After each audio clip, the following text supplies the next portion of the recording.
like, I don't even know what I did. It's like, what did you even do? I don't know. Maybe all Saints media. It's not the first, and won't be the last. No, he will not.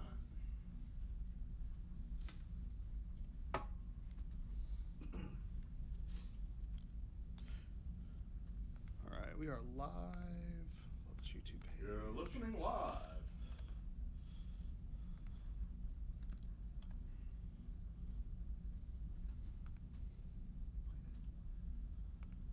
We're at home tonight against the Jazz. Yes.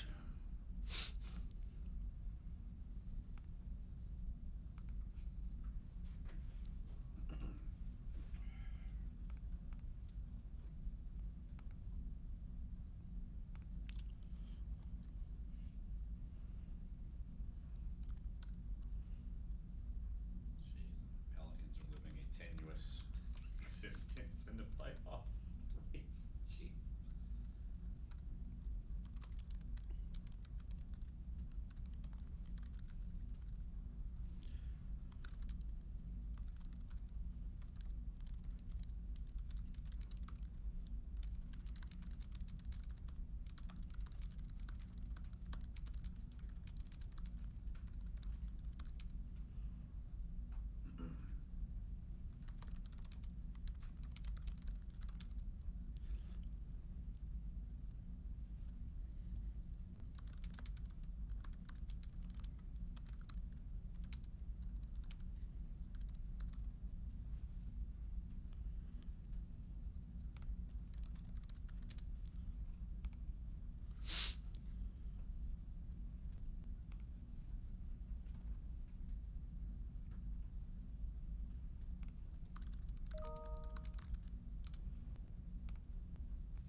Well, good for him.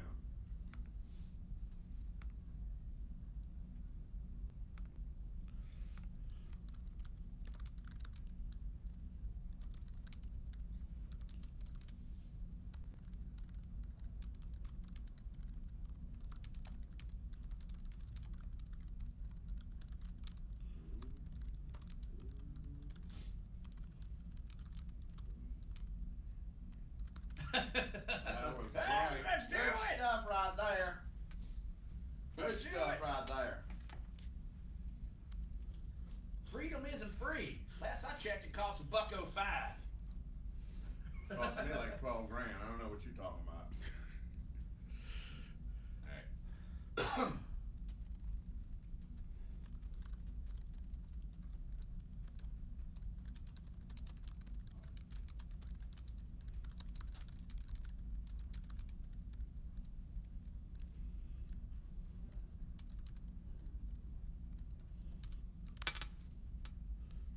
Oh, I don't think that'll be a problem. Leave us alone.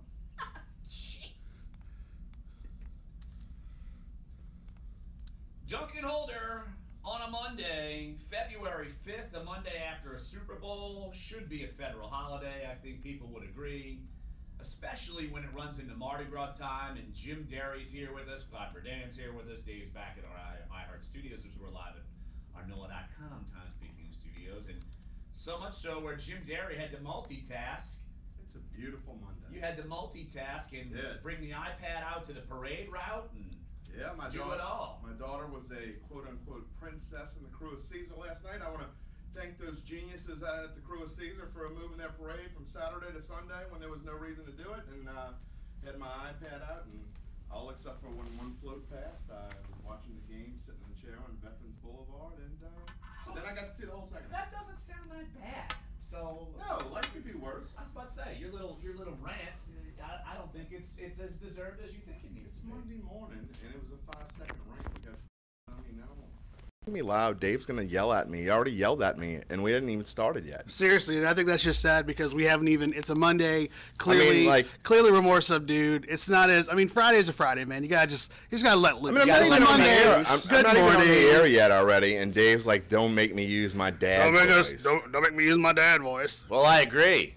Rain, you two quacks in. Come on, man. Okay, young gun. Yeah, Exactly. Yeah. Watch yourself. Clyde's younger than me, man. Come Barely. Yeah, barely. but Clyde has a lot more culture than you, and Ain't that the truth? sees the world a little bit different And Are you saying Lafayette has culture? Not from Lafayette, so good job. Fail number one. Good job, Dave. Somewhere over there. Somewhere that isn't New just Orleans. Wait till we get into says New Orleanian. Our goat debate later. Then we'll see who has their CNIs on. All right, we will do that. But of course, Super Bowl 52 is in the books. The Eagles win. I actually made a prediction correct for the first time. So maybe all season. I finished the playoffs 9-2. Look at you. Did you 8-3 against spread? Just entertainment purposes only? Entertainment purposes only. If it wasn't for entertainment, I'd have to take out a second mortgage. I see. The old under bit me in the keister. Well, we at the Times-Picayune are essentially Sean Payton. We can't help ourselves. Yes, the Eagles win. Yes, it's on the cover of our newspaper. I think I need to look at it. Is this Jalen Mills? Yes, that is. Best headline since expletive. Former LSU Tiger. Former LSUer who they picked on, and I guess he recovered enough to help win. They certainly picked on him. Yeah, which is not surprising because they certainly weren't going to the other side of the field. If you have not seen the headline of today's Times-Picayune, you need to make your way to your local convenience store and check it out. Birds of Play, and the sub-headline is, unlike, those Atlanta birds. I mean, we can't help ourselves. We can't help ourselves. That's a fantastic headline. We can't help ourselves. We can't let the Eagles have their day. We've got to troll Atlanta. We live in New Orleans. We don't live in Philadelphia. Who cares about the Eagles?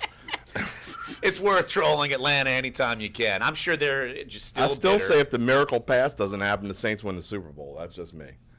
I don't know. I don't know about that. The Eagles played...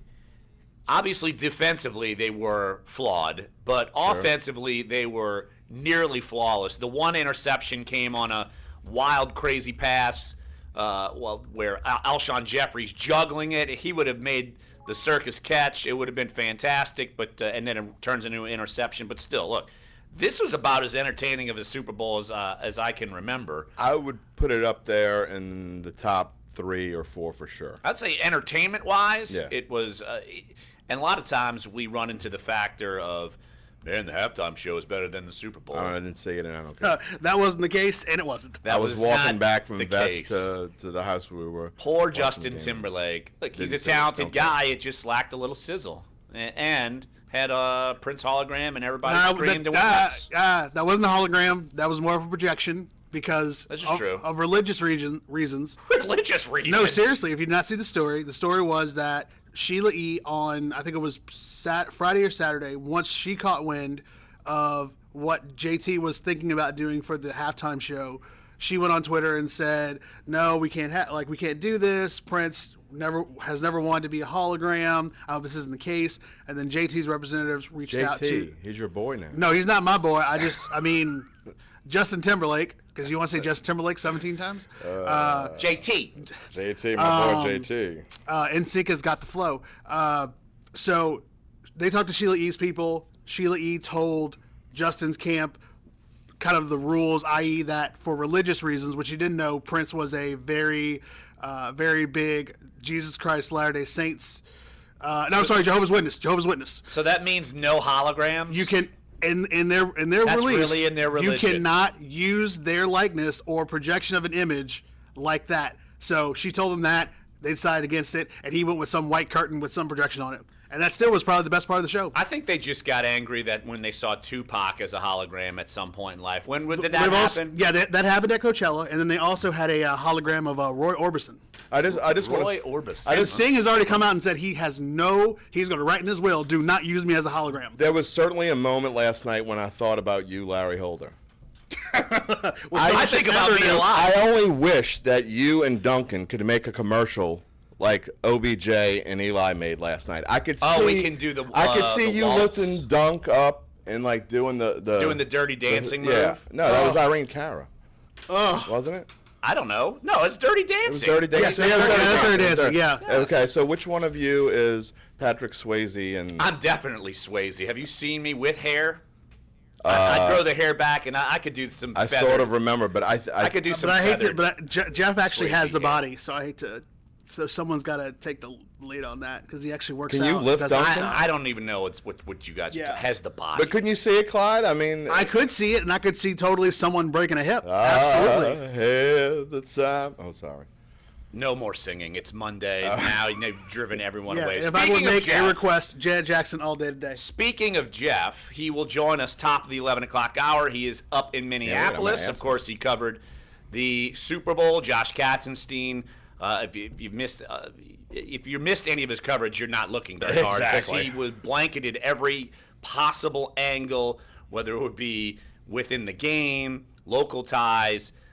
Does that guy get a day off now? Marshawn Lattimore and Alvin Kamara. I think he deserves a couple of days off. I was thinking That's that fair. too. And I was like, man, do you think I should get him on the show? I said, no. I should leave him alone for a couple of days. But no, Jeff's going to join us. Of course, talk about the Super Bowl and the Hall of Fame vote that came down on Saturday. So lots to talk about. Look, you also hear from Marshawn Lattimore and Alvin Kamara at the NFL Honors, as they were both honored, rightfully so, Rookies of the Year. So we'll hear from those two cats. Speaking of Hall of Fame, all I could think all weekend long and just deserves it is I love me some me. I love me some me. T.O., It's my you're quarterback. fired up that That's he made one it? of the greatest quotes of all time. I love me some me. What about Straight Cash Homie? He got in. Look, T.O. deserved to be in the Hall of Fame, and I'm happy for Now, that. I'm curious to see what changed in the room, so we'll get some perspective from Jeff Duncan, because obviously something changed in the room Yeah. to get him in this To time. get Because him they in, realized and- it was didn't want to be a bunch of crotchety old men being ridiculous. That a player who Ooh. deserved to be in the Hall of Fame. I is in the wasn't Hall even of gonna. Fame. I wasn't even gonna go there. I was gonna go into like at least some of the stories from I what we've hate seen. Hall of I love Jeff Duncan, but the whole Can Hall we talk of about the Fame base? I thing- would love to know your thoughts on the Oh, don't baseball get one me 2 weeks ago started. because I mean clearly Don't there's got to be a get thing me there. started. But obviously the The idea fact of like that Barry no, Bonds isn't in the Hall of Fame is a joke. there was no offensive lineman to go in, and then obviously the debate between how do you try to fit them in at the same time while also getting in a guy that's worthy, like a T.O., and then how Isaac Bruce.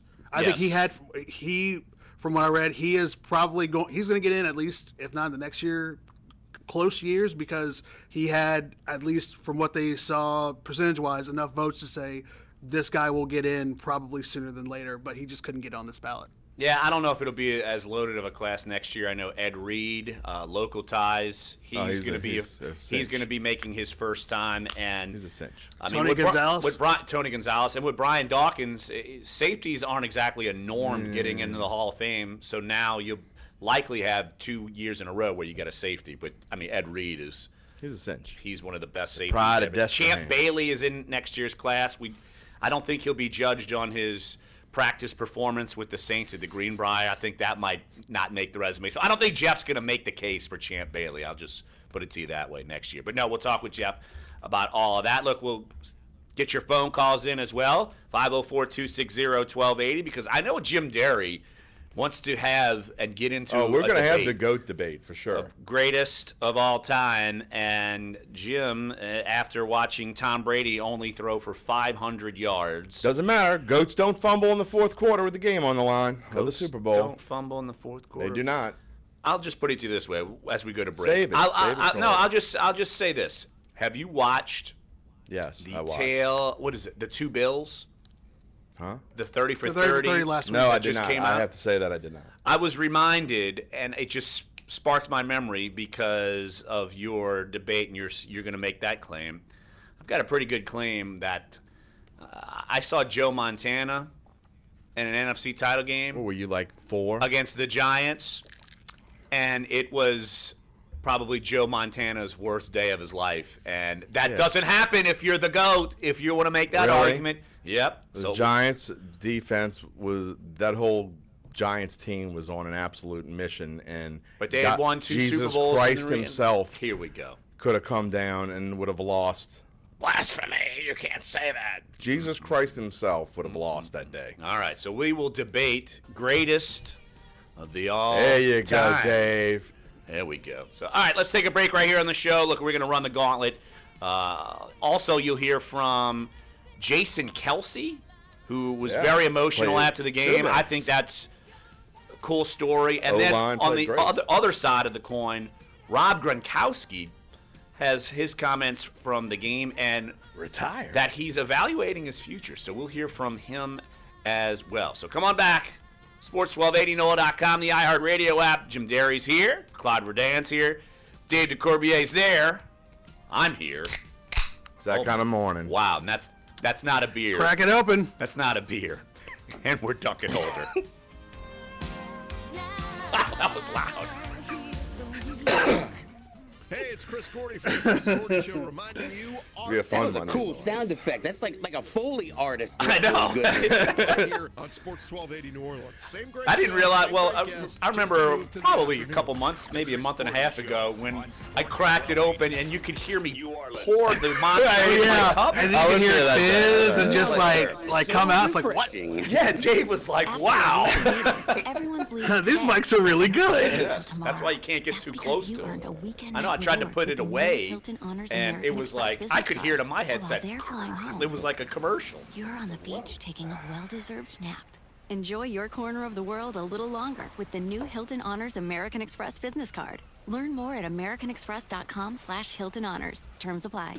Tim want to tell us something? Or All just your favorite stations. all It's so free. strange. No, Tim will pop All your in. favorite music. This is Dave Grohl from the Foo Fighters. And then it's like, I want to tell him something, but then I'm like, oh, I'm in the middle of Metallica the here. segment. It's iHeartRadio.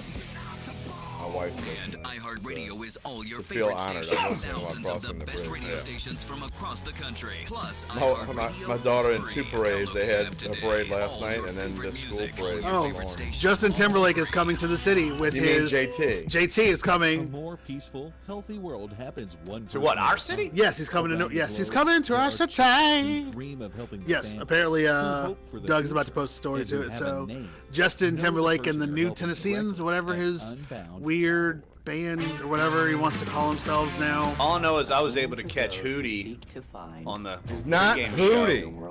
Did he sing on the oh, okay. It's not the whole band sang. No, just Hootie. Well, if the whole band didn't sing, Hootie didn't sing. Yeah, Darius Rucker sang. Rucker sang. He sang. The man has an identity. Yeah, Hootie. His name is Darius Rucker. Nah, he's Hootie. Just like, I made a new iHeartRadio app commercial where, like, we have to talk about, like, and your favorite artists. I was like, let's say you're in the mood for Darius Rucker. Thank You you. can hear all your favorite songs and similar artists job, like Dave. Hootie and the Blowfish. That's the dumbest thing ever. That's so dumb. It's gonna be the best commercial ever. and can you stick in there me rankling Clyde? No, every absolutely not. time? There's not enough time. These commercials have to be 30 seconds, bro. You. Amongst the bevy of Me trolling Clyde. she accused the former Mirror Yes, actor of 2019, sexual assault, Justin which Timberlake, Weinstein Man of the has now Woods responded tour. to with threats Man of of a the lawsuit. Woods. That's his that's his new album. And singer Man of the Lana Del Woods. That's Rey, his album. Thank You Which That is boy ain't some never been in the weird. woods in his Hey, life. he says he's going back to his Kidnapping her Memphis because the guy was roots. allegedly Memphis armed, roots, Whatever that whatever. means, intent and on he's got his carrying Man out of the fraud. Woods tour Lana performed and at this the Amway weird Center. country Wuss's never been in knot, the woods. 10 seconds. whatever. Knife and was That's what I'm allegedly talking about. intent on getting into the arena to carry And then out that's what his should be a plan. conversation Cops of got us wind of it and Super Bowl. located him just a block Super Bowl from the halftime arena. shows. Never been in That's the woods. entertainment. I'm Promise. Michael Bauer, NBC News Radio. I've been once.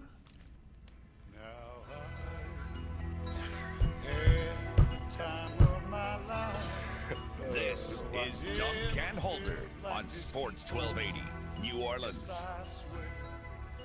It's true. Dave, why are you making me I envision owe it all to you. dancing with Jeff when he There it returns goes. for like a Duncan Holder TV spot? Well, I think the good thing Leave about the YouTube hits. that's also accurate. You would be a YouTube. It would be banned for what is it? Disturbing behavior or something. I think YouTube would ban Ooh, it. I don't think so. Trust me, there's a lot of other things on YouTube that they need to worry about banning right now, as opposed to like YouTube, Dancing. quote unquote dancing. But the good part is that no one knows any other songs from the Dirty Dance soundtrack, so we'll listen to That's these not two true. and that. Oh yeah, I forgot. Can't forget about Denise. Let's hear it for the boy. Yeah, but Patrick Swayze sang his own song. Yeah, like I said, you'll have one more song after this, and no one else knows the rest of the songs from Dirty Dancing. And I'm putting a moratorium on ever talking about Dirty Dancing on this show ever I don't know how again. you can do that. Like this- I don't think. How can you do that? Just because it's your show, what are you going to do? I mean, it is a show, but I mean, at the same time, though, it's not like you have free reign over like the throat box here to say words and things. Don't make me have. I just want to see on you. that thing. I want to see you shimmy with Jeff Duncan. I actually don't. So that's. No, I just want to go on do. the record and say I don't want to see any of this. That's going on Facebook Live. Yours. Yes, it is. It's not So, Larry, going. tell me about Kamara's acceptance. Wow. See? Put a Nice moratorium segue. on it. Well, seeing as how none of us were there, bud. Well, Josh Katzenstein was there. And he did great work. Again, shout out to Josh. Great work this weekend at the Super Bowl. Photos on social, videos. I mean, he was doing so much. He was everywhere. Also, I want to get into, because I've mentioned this plenty of times, that I think that the Saints are going to go after Malcolm Butler, and Again? that was Yeah, a we need to talk about that for sure. strange situation Yeah, he at just this Super called Bowl. out his teammates. Well, and look, Let's call out everyone. yeah, basically said bleep off, and I'm out of here, and to go talk to Eric Rowe and Stephen Gilmore, and he didn't play. He played special team snaps, and look, remember going on during the week, he came late to the Super Bowl, had the flu, they said, but he was over on the sideline doing jumping jacks and doing squat thrusts and God knows what. You Trying going to do all that when you had the flu? A couple weeks ago? No, I was not. No chance. I was wiped out. No squat thrust, huh? No squat thrusts, exactly. But that is the end of that marriage. I could tell you that. And now, spin it forward. I'm curious to see how this affects him in free agency. I mean, we're not diving too deep into this game, but I like. Why not?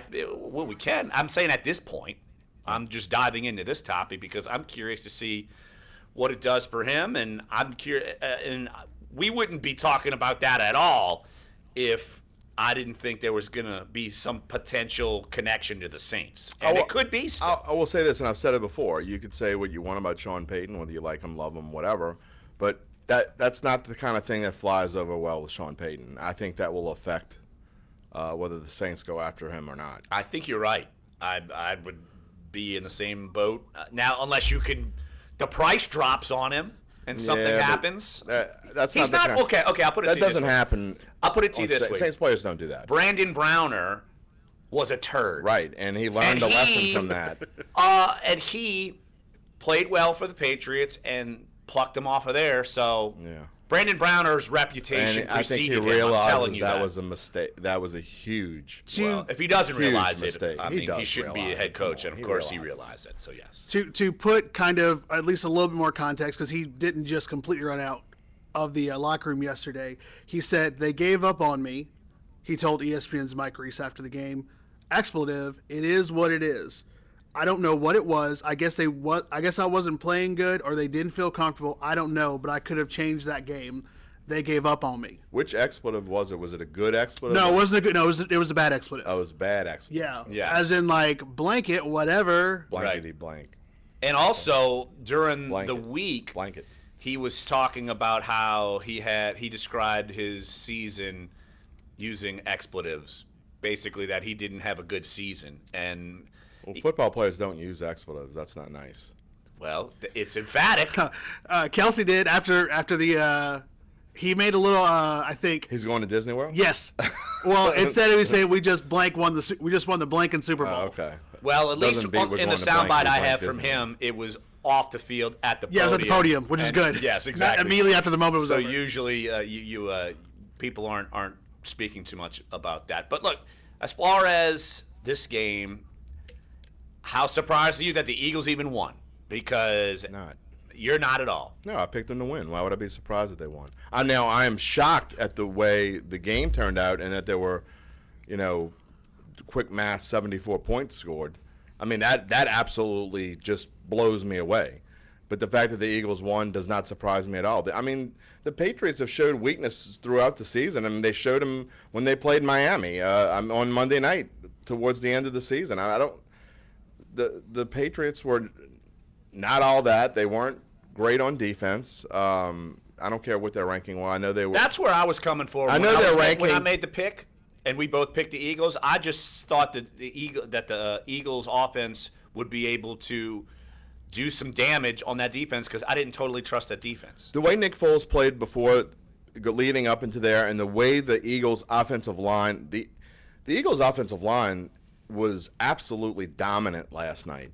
And, you know, no sacks on Nick Foles. They rushed for 164 yards. Jay Ajayi was running like a man. LeGarrette Blunt, and 14 carries, 90 Talk about yards, someone that and a got a touchdown. lifeline, too. Leaving Miami, No getting to go to kidding. Philly, and then eventually end up winning a Super Bowl and actually being an impact player. Well, and also LeGarrette Blunt, former yeah. Patriots player. Yeah, And he's got 2 it rings done. now. The only thing upsetting was I had 22-1 on Clement to score the first touchdown, and he just missed. He just missed. All about your gambling habits, Jim Derry. I was only betting a Barks. A Barks. Yeah, Barks Root Bear. Right. I mean, that's clearly what people wager today, right? Exactly, 22 Barks to 1. Although I guess, and maybe this is a question because I think we saw a lot of this last night. And I think even Jeff tweeted about it. Obviously, Doug Peterson and the Eagles staff called a fantastic game, specifically on offense. You know, when you're going to run what I guess is a old Westlake, Texas play for having Nick Foles go out and basically, goad him for catching a touchdown pass, which at least we know we have one quarterback that can catch, throw and catch it. Brady. That was so alligator. That was so bad. Oh, you're so close. You got to be quicker than that. Bad. That's where pick up the check now. Oh, I was trying to harken back Little to dinosaur. to maybe a wide receiver that I'm trying to remember, maybe a Saints wide receiver who would alligator arm it, or maybe this is totally random. So bad. Like and there was Freddie no Mitchell. I always remembered Freddie Mitchell, former Eagles, and he was very skinny, and he would. Never mind. Do you know who it is? Jimmy Graham. That guy would alligator arm it all the time for the Saints, and that's who I thought of in that moment. Alligator arm. Fair enough. You're comparing Tom Brady to Jimmy Graham. At least Jimmy Graham, with no defender anywhere around him, would catch the ball. He would. Yeah, he'd probably be able to catch someone that. in. Yeah. Yeah. But I mean, that was pretty bad. Well, here's the thing. Once you saw that Nick Foles was able to get it no problem, you're like, I don't think this is going to be the Eagles' night. Nick Foles. Yeah, at that point you're like, well, I think we may have our answer here about this Eagles Nick team. Foles is tougher than Tom Brady. That's all there is to it. Oh my, your toughness! Wow. I mean, seriously, how many times Tom Brady been sacked in his life? Like 6? Well, technically he wasn't sacked last night. He Well, got one sacked sack. once last night. One sack. Give me a The sack fumble. Sack fumble. That was it. That was the only sack of the game. Look, But that's because they Goat didn't call Mike holding on Keister. the Patriots O-line, so it's fine. they didn't call many penalties at all. No. We have a friend I'm here. glad. I'm glad they let it fly. Yeah. Here you go. A friend of ours on YouTube writes, Brady looked like Omar Ashik trying to catch that pass. Come on, lover boy. Come on, dude. How can you even talk about that? He also said that Brandon Browner apparently posted a video to Twitter saying that the Pats got what they deserve for benching Malcolm Butler. He should never be able to speak again. Well, he's also the there's same that. guy who took the money and ran. He said that about the Saints, and then snorted some blow and got arrested, or beat up someone, or harassed someone and got arrested again. Allegedly. And got suspended umpteen thousand times by the NFL for trying to basically shield some steroid use. Look, I've been watching the Class act Saints at since I was Browner. 4 years old, and he might be the biggest dill hole ever to wear black and gold. Ooh, bigger than Junior? Yes. Oh. Junior had some moments, though, man. I'm just saying. But Junior and I didn't get along by the end. I know. We've heard this from you many times. We know, bro. My Junior rants. I forgot I did that. Someone reminded me of that. I went on a 20-minute Junior Gillette Yes, rant. and we just were like, what? The Friday of the Can I find Washington that somewhere? game. I gotta go It was find that. It was awesome. Nuts. Yeah, you just lost it. We were just like, we're going to sit back and let him go, That man. was like my Will Ferrell, I just blacked out moment in old school. I just kind of just did it. And you came to, I was like, what just happened? What just happened? Exactly. All right, let's take a break right here on the show because I want to get into this debate with you, Jim. Okay, Derry. no you now problem. want to argue that, well, okay, did you think Tom Brady was the greatest of all time before the Super Bowl? No. Okay. Here we go. All right, we're going to debate this then. Greatest of all time. You think Tom Brady's The legacy greatest is of all taking a hit? time is 4-0 in the Super Bowl and never threw an interception in the Super Bowl, never fumbled at all, much less the fourth quarter with 2 minutes to go. You want to keep going? How many Super Bowls did We'll keep He's going. the later. greatest quarterback of all time. And we'll talk about it after. All right. So you're basically you're not saying Drew Brees because His last that's where name I'm going. He's representative of the state. No, I was going Drew Brees. So you could take Joe Montana. You could argue have all Drew the- Brees if you want. I mean, I think Drew Brees is a better quarterback than Tom Brady. Wow. All right. Let's talk. We'll talk about it next. Sports 1280 NOLA.com, the iHeartRadio app. Dunc and Holder.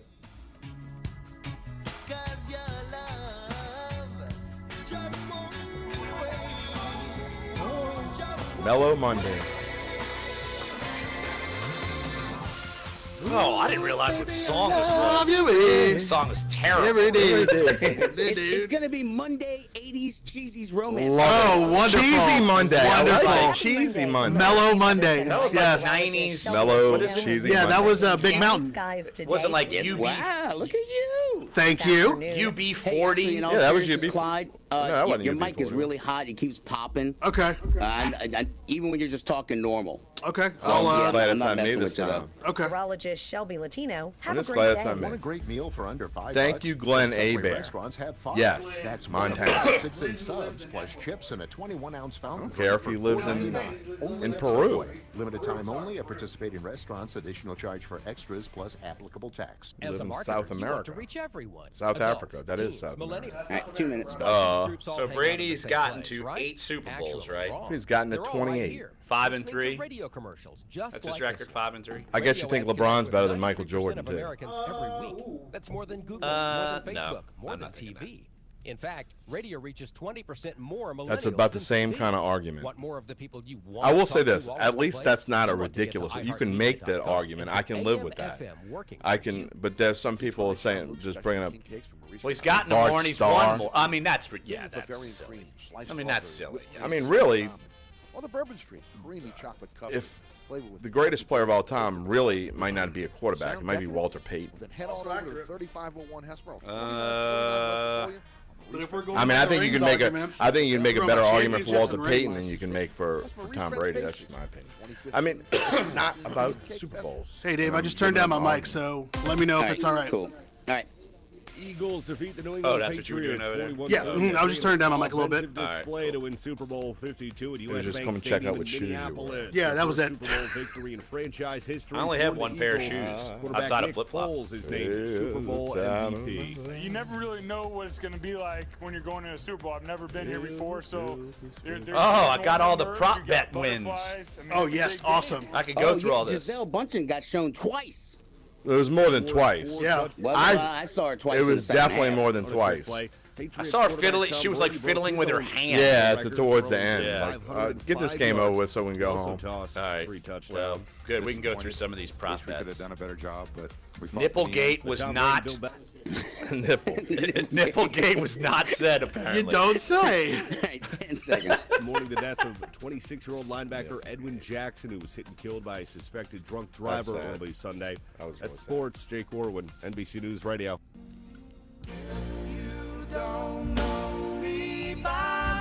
Learn what our insiders know about your home teams.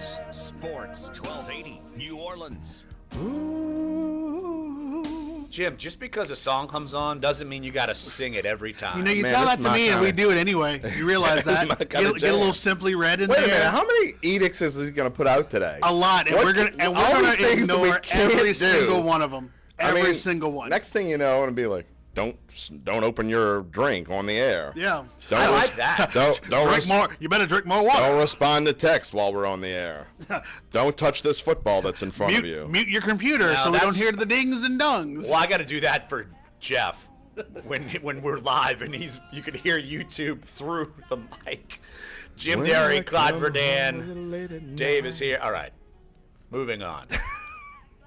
Greatest of all time. So you Oh, didn't boy. think Tom Brady was the greatest of all time, even going into that game, 5-2 in Super Bowls. Now you think he's taking an even bigger hit now that he's 5-3. I never thought he was the greatest of all time. He's Not at all. He's a surefire Hall of Famer. So where is he? He's a fantastic player. He's probably in the top 5 or top 10 of all time. Probably in the top 10 of all time. Okay. Yeah, Probably. I'd have to make it. I've never sat down and made a list, but I can think of 2 players off the top of my head that are definitely, I would definitely rate ahead of him. and I'd say Drew Brees is at least as good as Tom Brady. There's only one GOAT in my opinion, and they're probably. I mean, you can't ever say that there won't ever be anyone like them. I hate that there'll never be another one of those. Yeah, they will be, because he just got traded to the 49ers, and he's going to be the next Joe Montana, Jimmy Garoppolo. The best player that ever played the game. Yeah, was that's Joe going to Montana, work. Period. So you're saying Joe Montana? Yeah, it was Joe Montana. Not even close. Tom Brady's nowhere near him. When I was watching the Saints growing up and into my, I guess, 20s, I can't imagine saying, oh my God. One of the greatest wins in Saints history was after we beat Joe Montana on, I think it was Monday Night Football, and it was like, holy cow, the Saints beat Joe Montana. It was a huge victory. I understand that, but he's okay. Your argument is that he's 4-0 in the Super Bowl. He's never fumbled in the fourth quarter. He's never fumbled, period. He's never turned the ball in 4 Super Bowl games. He's never, ever turned the ball over. All right, he has 11 touchdowns and 0 interceptions with a rating of 127.8. That's pretty good. But I thought you told me it's not all about Super Bowls. It's not, but that's the argument that you're using. Tom Brady has led 8 teams to the Super Bowl. So what? And he's won 5 of them. So what? First of all, I hate the whole Super Bowl argument. I'm just bringing up the Super Bowl stats because that's your basis for an argument.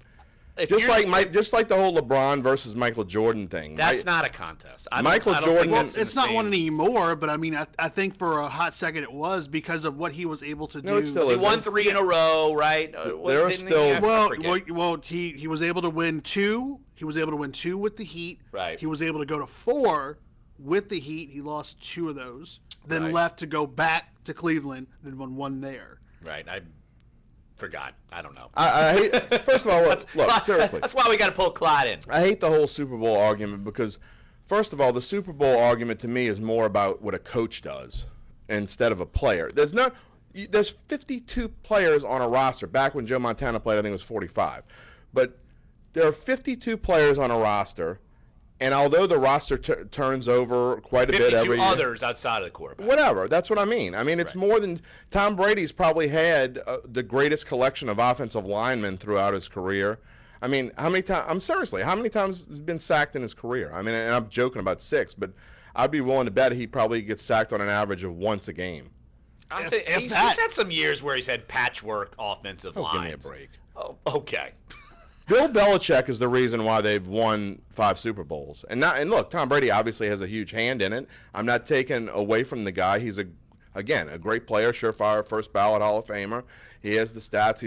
He's got the moxie. He did all that stuff, but he's not as good as Joe Montana was. Joe Montana he and Bill Walsh started the offense that everyone still uses today, and this was 37 years ago. Okay. 38 years ago. All right. And half the reason why Tom Brady's in the position he is because he's using the offense that Joe Montana used. Okay. That Joe Montana helped create. If Joe Montana was the greatest of all time, why does he leave and Steve Young comes in and wins it? I haven't seen Bill Belichick win a Super Bowl without Tom Brady. So why you can't just put it on Belichick? Because you just can't. Steve Young came in from the mountain that Joe Montana built. And how long was Steve Young on the roster before he eventually took the starting job? 6 years. Yeah. Well, I won't know this argument because they traded away Garoppolo, and we won't know the successor. Then again, I blame him. at the same time, I won't know the argument. Sir, okay, you can make the argument. Okay, how good were the Patriots when Matt Castle was the quarterback? They went 11-5. Yeah, they were pretty good. How good were they when Jimmy Garoppolo played most of the season? He played 4 games. Whatever. I think he went 3-0, and they lost. They were pretty darn good. Jacoby Brissett lost 1 game. What I'm saying is, if you put, and I've said it before, and I'll say it again, if you put Drew Brees way back when Tom Brady started, which was a little before, I think a year or 2 before Brees, right? Yes. Okay, so they played against each other in college. Okay, well, if you put Drew Brees in the same position at the same time, Drew Brees wins at least 5 Super Bowls, if not 7. I would not disagree with you there. I would not. Okay, so then we'd be calling Drew Brees the GOAT. I would not disagree with you, but... And that would be a better argument because Drew Brees is more accurate than Tom Brady is. But if you're going to debate Brees and Brady, I think Brees would have benefited from some pretty stout defenses in New England. But again, and look, I'm not the biggest Sean Payton fan in the world. Anyone who's read my columns or listened to me in the past knows that. But Drew Brees absolutely has Sean Payton to thank for a lot of his success as well.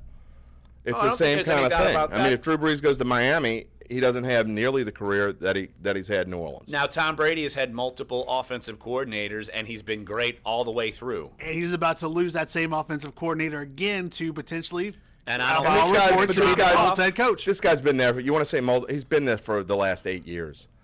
I mean, it's not like he's had a new guy every other year. I mean, come on. Well, he left for an extended period of time. I mean, Josh McDaniels was a head coach. For 2 years before he got fired and went back? And Bill O'Brien was there for a while and such. So, look. Bill O'Brien's going to make Deshaun Watson a Hall of Famer.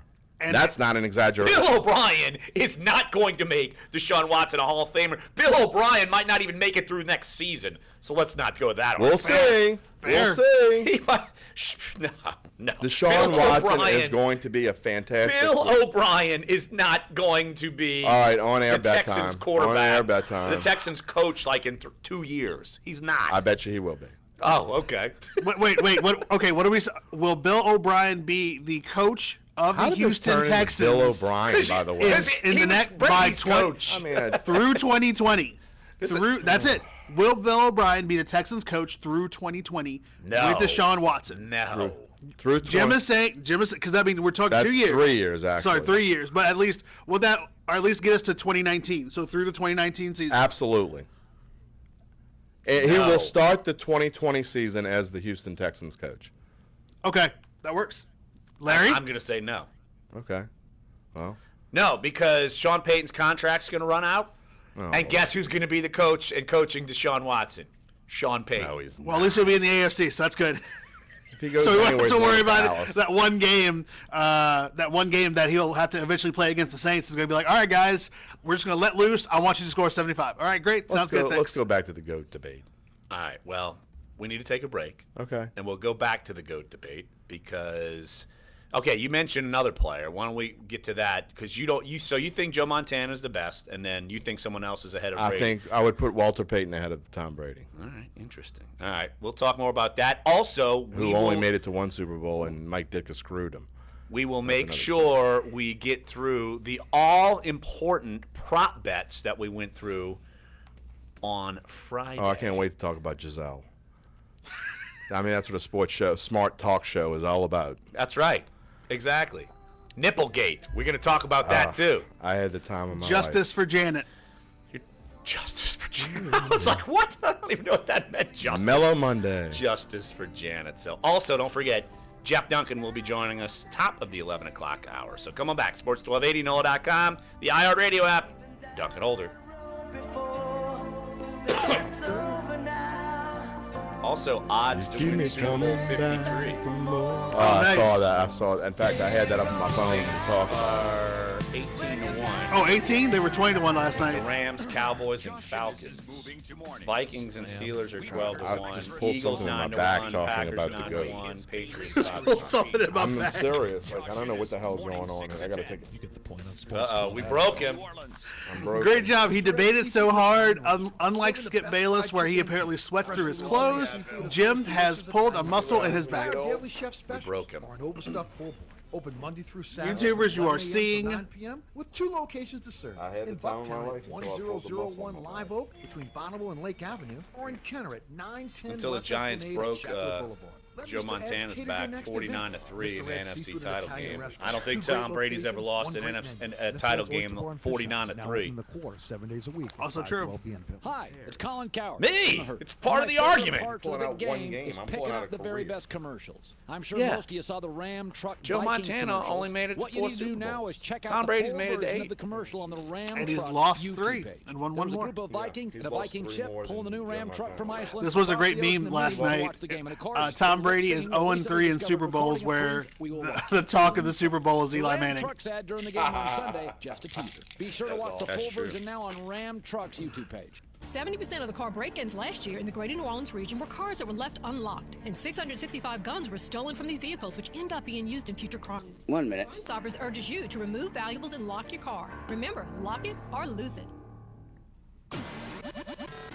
YouTube will start labeling state-funded videos. The change will affect sources like PBS, but will also increase the visibility around foreign state news organizations like Russia Today. The move is part of the video site's fight against fake news. Nobody knows what's going to YouTube happen is in also free agency or considering the draft. surfacing We're already relevant putting out videos odds from on the credible friggin' news Super Bowl sources next year. alongside clips Well, that's peddling Vegas. conspiracy theories. Hey, man, degenerates gonna Tesla's degenerate. setting up Yeah, shop at Home dumbasses like me Depot click on with it. designated retail space Degenerates to sell gonna promoted degenerate. solar panels and Powerwall batteries. Snapchat is opening up a gift store. At the Snap store, you can buy things like a $20 dancing hot dog plushie or a $30 dog lens t-shirt. The store is not meant to be a major revenue generator, but to show brands they can hawk their e-commerce wares Only on been the two platform. players in A NFL San history Francisco Bay Area to throw tech for more than company is claiming 3,000 the world's yards first delivery of goods in by their a self-driving age car on a 41 public seasons. road. Who are they? Delft says its electric cargo truck That's a carried question I'll groceries ask you from on a the air, so store think to about it. 2 nearby locations. There was a backup driver When he's in the 41? car. Tech Report, Larry 40 Olson, and NBC at age News 41. Radio. Brady's going to be 41 next year. This is Dunc and Holder on Sports 1280 New Orleans. This is depressing. When we get to Michael Bolton, Dave. Yeah. When you, I figured we would have gotten to Michael Bolton in hour 2. You don't understand so why this early? is more depressing. Do you understand? Oh, I know why. I know why it is. This is the song when Zach and Kelly broke up on Saved by the shit. Bell. This is horrible. I was already in college. And then they sung it. It was just like, no, they can't break up. Jeff from the Max, that bastard. That's bastard. I hated the Max. You know the food they just sucked anyway. You didn't even know that. They barely ate the food when they were in there. That's probably how you know it was Dave, why bad. are you doing this to me? They didn't eat. Dave, why are you keep doing this to me? All right, let's go to happier How am I times. supposed to live without Joe Montana? Let's go to happier times. All right, I got a question for you. Okay. All right, so we're talking about next year and what Tom Brady's going to do, And Drew and the is GOAT. pushing. He's 39. He just turned pushing 39. He just 40. turned He just 39, so he'll be 39 all season next year. Right. Well, yeah, and if they get far enough, Well, he'll he'll be turn playing 40. at He'll have his birthday January 15th. on the playoffs. Yes. Tom Brady will be 41 in August. Good month to have a birthday, by the way. There are only 2 quarterbacks in NFL history who have thrown for 3,000 yards or more at age 41. Who are they? You got to even try to think of which quarterbacks even played until they were 41. I'm going to guess. One of them, I think, is in. one. One of them, I'm pretty sure. I'm not 100% sure, but I think he's in the Hall of Fame. I'm going to say, and this is going to be random, Vinny Testaverde. Yes, that is the one. Definitely not in the Hall of Fame. Wow, that's clutch, dude. I can't believe I got that. That's excellent. I give you a big thumbs I up. for blamed that. the 2 Bills because I was watching so much Vinny Testaverde when he ripped up his Achilles and it all went to hell with the Bills in New York. Now Vinny Testaverde is one. The other one, I'll give you a hint. Okay. He wore number 1. Warren Moon. Yes. And he is that in the was Hall easy. of Fame. Yes. There you Warren go. Moon and Vinny Testaverde. I'm pretty are the sure answer Tom to this. Brady can surpass 3,000 yards. I'm just saying. No, pretty he's sure going to that's get hurt. happen. Fair. No, he's going to get hurt. Okay. Yeah. That's like you complaining about Super Bowl odds. Oh, he's going to get hurt. All right, we already have one bet today. We never said what the bet was, but I will bet you right here that Tom Brady misses at least 3 games next year. Ooh. You never know. That might, and you're wondering who his backup's going to be because they got rid of both of his Who backups. cares? He'll still You win. mean the TB12 method's going to have to... Whoever his backup will be the next GOAT. Maybe. Brian Hoyer? 10 years Hoyer. from now, Brian Hoyer's the GOAT. It might He's be. been to 7 Super Bowls. It might be Baker Mayfield for all we know. They might He's draft never going one. to last that long. It might be He's Nick not gonna Foles. last. Yeah. Was Nick Foles a free agent? Yes. Wow. He is a free agent. That would be an interesting turn of events there. Yeah, that's true because we were hearing the soundbite during the commercial, and he was talking about his future. But he seems like he'd be fine relegated to being Carson Wentz's backup. That's basically what he's been saying all Super That's a Bowl good week. dude right there. When we played his story, I'm serious. That is a good dude right there. Last week. Absolutely. And he now it's like I feel like I heard it once, so now I've heard it 50 times about how he wanted to give up football. Look, you gotta give that guy more Nothing credit. but mad props More for credit. Nick Foles, and for look, sure. we've had backup quarterbacks win the Super Bowl. Yeah. A la Tom Brady. He did it Yep, when he was a backup. Drew Bledsoe. The fewest Jeff starts. Hostetler, remember him? Yes. He did Filled it. in Phil Sims. Yes, and Nick Foles. But it's Foles had the fewest starts of all of them with only 3. Was Doug Williams the starter the whole season Nick when the Foles Redskins won? started. Oh, you mean in the season? Like in the season, yeah. Okay, because yeah. Nick Foles was the starter. Yeah, the regular season, he has the when the fewest Saints starts beat this him year. Yeah. in Philly. The year Nick Foles was that the Doug starter. Williams won the Super Bowl, was he the starter the whole year? Or Was Jay Schrader? I have to look up that season. I think Jay Schrader might have been on that roster, but Yeah, I'm not. I don't know. I don't know. What a bum that guy was. he got into the playoffs a couple times, but Yeah, Jay he was Schrader. great. He was a perfect Raider. Yeah, but all right, let's hear from both sides Sniffy of the sniff. coin here. I thought Jason Kelsey. I thought his soundbite. That's why I picked it out, and this is from NFL.com. Are you going to make me wait till the next break before we talk about Giselle and Nipplegate? We're not going to talk about that till later on in the show. Okay. We certainly have more than enough time in the 2 hours. Exactly. So I want to get these out of the way because I think it just shows you where one side is and then the other side with Gronk. So let's hear what Jason Kelsey. He was emotional on winning Super Bowl 52. The last 2 weeks after we won, I found myself in the shower crying, dreaming of this moment. You've worked so hard your whole life to get here.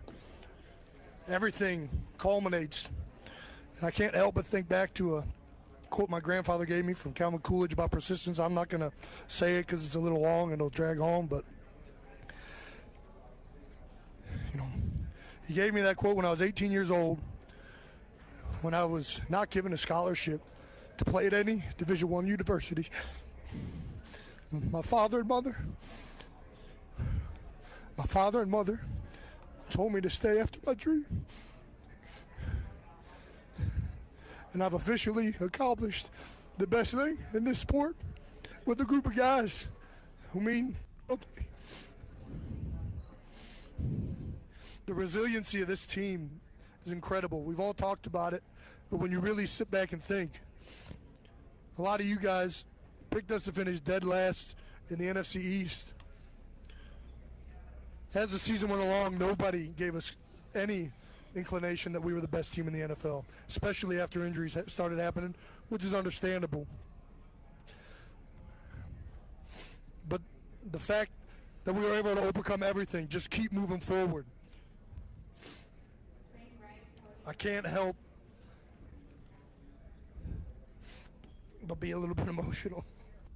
I think that's awesome. Well, I find myself crying in the shower last Monday when I found out I was going to be on Dunc and Holder for 5 days. I mean, look what you did to Jason Kelsey. You volunteered. You were like, I want every day. Yeah, exactly. I was fired up crying in the shower. I thought you were just like weeping that out of sadness.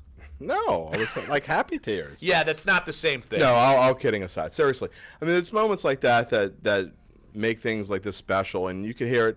I heard him on driving in the car. And he's a Pro Bowl, All-Pro type of player, and I don't know how long he's been on the Eagles. Has he been with the Eagles his whole career? Or is he? I don't think so. I got to look this up. It's the pinnacle of sports. You were just the on the greatest team of the season. Like you said, no one picked them to win the NFC East. I mean, no one. I'm not saying that we all picked them to be last or whatever. I didn't pick them to be last, but no, I certainly didn't think they would be that great. I thought Carson Wentz needed a little bit more time.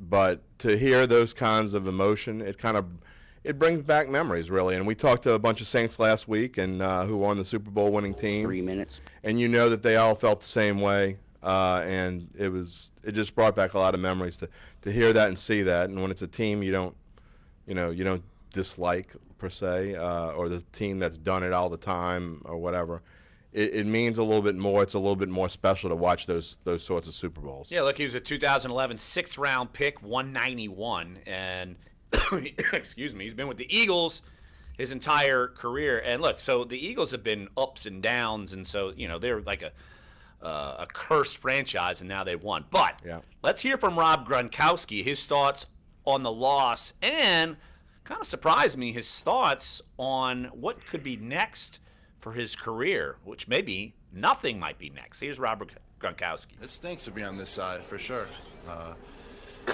It stinks. You put all that hard work in the whole year. I'm proud of the boys. I'm proud to be on this team. I'm proud of the way everyone played. I'm proud of how all my teammates, we all fought together all year long, and we just never gave up. We played to all 60 minutes till the final whistle. So proud to be part of this organization, of this year, and you just got to keep your chin up because we put a lot of work in. We put a lot in for each other, and just didn't end the way we wanted it to, but we've accomplished a lot, and we got to stay positive. I don't know how you heard that, but I mean, I'm definitely going to look at my future for sure. I'm going to sit down the next couple of weeks and see where I'm at. Gronk, what would make you retire? I'm not ready for these type of questions right now. I mean, I'm just going to sit down, reflect on the season, talk to my teammates. We fought all year long, all the receivers, running backs, linemen. I mean, we put all the work in together. So I'm just going to reflect on the season, proud of the boys, and just see what happens from here. All right, 30 seconds. I'm curious to see if this thing starts to crumble down. The concussion must have been really bad. Yeah. For him to be considering entering 29 at the age 29 next year. Maybe he shouldn't have been playing yesterday. I don't know. But all right, we'll head up to Minneapolis, talk with Jeff Duncan. So come on back. Hour number 1 is up. Hour number 2 is on the way. Here, Sports 1280, NOLA.com, the iHeartRadio app. Duncan Holder. Played great. We didn't even talk about Cookie. Yeah. Murdered. Absolutely wrecked. Jeez. Come on, you're ruining it. More than The FDA is working closely with the CDC to try and mitigate shortages of vital weapons to combat and treat influenza. The FDA is monitoring shortages of everything from blood tests to IV saline bags and antiviral medications. This is being called the worst Actually, it's 28 watts right now. more than a Not decade. terrible. Thousands of people hospitalized. But seriously, more than though, 50 deaths it's weird that he nationally would among decide children. to 2 new government studies say to say that any cancer risk from It's using just cell phones. something about it. It's Very just small. Researchers at the National Institute out of eating a little bit Environmental like Health Ben Roberts. Sciences But you know, conducted start 10-year talking studies on rats does and mean that mice. he's probably One got a study short found a shelf link life. between Oh, yeah. high If he's exposure thinking to about it cell now, phone radiation Oh, and beat heart up more than tumors he in has. male rats. Yeah, But there like was no plates increase in in his arm, the cancer forearm, in the female plates, rats, nor was there any in mice. The rats Yeah, and and I mice mean, he's were going to be able to exposed live the rest of his radiation life as a 9 Jersey hours Shore a day for cast 2 off and years. doing Next barstool update, stuff Sarah and Lee whatever. Kessler, Oh, yeah. NBC News Radio. Like, he's one of the least people you should worry about him. How is he going to find something to do after football's over? It would be like the Wahlbergs. It would be the Gronkowski. Yeah, except they won't give us Wahlburgers, which I hear is pretty decent. Kardashian. Fox Sports trending. Jeez. The Eagles led the Patriots by 5 with Kardashians 2:21 to go. Meet the Gronkowskis. Brandon Graham was not going to allow another Hey, you guys Tom want some Brady beers? comeback. Brady back again. He steps up, he's hit, Shotgun. and falls forward. And he fumbles the football, and the Eagles have it. It is recovered. Fournette has the ball. It's 1 after 68 and 1 below Jake 70. Elliott would boot a 46-yard field goal for the Eagles. They beat the Patriots 41-33 to win Super Bowl 52 on the Eagles radio network. Nick Foles named the game's MVP, threw for 373 yards, 3 touchdowns. Also had a receiving touchdown. It was Philly's first ever Super Bowl win, first Wonder if NFL Gronk title would get for away Philly with all since that 1960. OPI World if Series it was on the MVP other George team. Springer and the Astros avoided salary arbitration. They agreed to a 2-year, $24 million contract. I'm Deb Carson. The 4 for 4 Dude, for I'm Wendy's just has a glad lot you of actually fans went to that because game. it's a deal that gives you a sandwich plus 4 nuggets, a small fry, and drink, all for just $4. But now the 4 for 4 has more variety than ever with 8 sandwich choices. I'm loyal to the double stack. I'm Junior Bacon Cheeseburger through and through. I pledge myself to the crispy chicken sandwich. I'm loyal to my hunger. Whether you're loyal to one sandwich or all 8, the Wendy's 4 for 4 has a sandwich for you. So try them all and pick your favorite. Now that's deliciously different. At participating Wendy's for a limited time. Offer not valid in Alaska and Hawaii. The thought of winter coming can be chilling. Knee-deep snow, face-numbing winds, frozen fingers, temperatures below 0. And yet, without a Duralast car battery, it could be even worse. That's why Duralast batteries are tested to perform in harsh conditions. So even if it's 40 below zero, your car can start up like it's 72 and sunny. Duralast, proven tough and only at AutoZone, America's #1 battery destination. Get in the zone, AutoZone. Mr. Ed's Oyster Bar and Fish House, 3117 21st Street, open Monday through Thursday from 11 to 9, Friday and Saturday till 2. Serving the freshest Louisiana seafood. Come get oysters raw on the half shell, charbroiled, and more. Try our cold or hot appetizers. The catch of the day are our barbecue shrimp po' boy. Enjoy a great pasta dish, crawfish etouffee, or shrimp and grits. But save room for dessert. Dine in our beautifully renovated dining rooms, on the patio, or belly up to the bar to watch the home teams play. Mr. Ed's Oyster Bar and Fish House, now open in the French Quarter 7 days a week at 512 Bienville. Josh Innes, morning 6 to 10 on Sports 1280, New Orleans. We're remembering Chief Wahoo and the good times he brought us. Who's going to cry at trash on the highway now? Who's going to do it? Didn't there used to be like fights outside of Indians games with like the groups of people that had, their side? If they just would have shared the peace pipe, everything would have been better. I stand with Chief Wahoo. Hashtag justice for Wahoo. What? Why did you never ask what Chief Wahoo feels about this? You know damn good well, Chief Wahoo. Good for you. Someone's got their megaphone. Chief Wahoo No regard. No regard. Go away. No fear. It's offensive. Why is he offensive to you, white lady? Because I'm offended No on behalf regrets. of everybody. Do you know how I was raised? With privilege. What Chief privilege Wahoo did you have? not have that privilege. All we did is made a mockery of him. We made him Oh, a caricature. my daughter's actually the cover photo.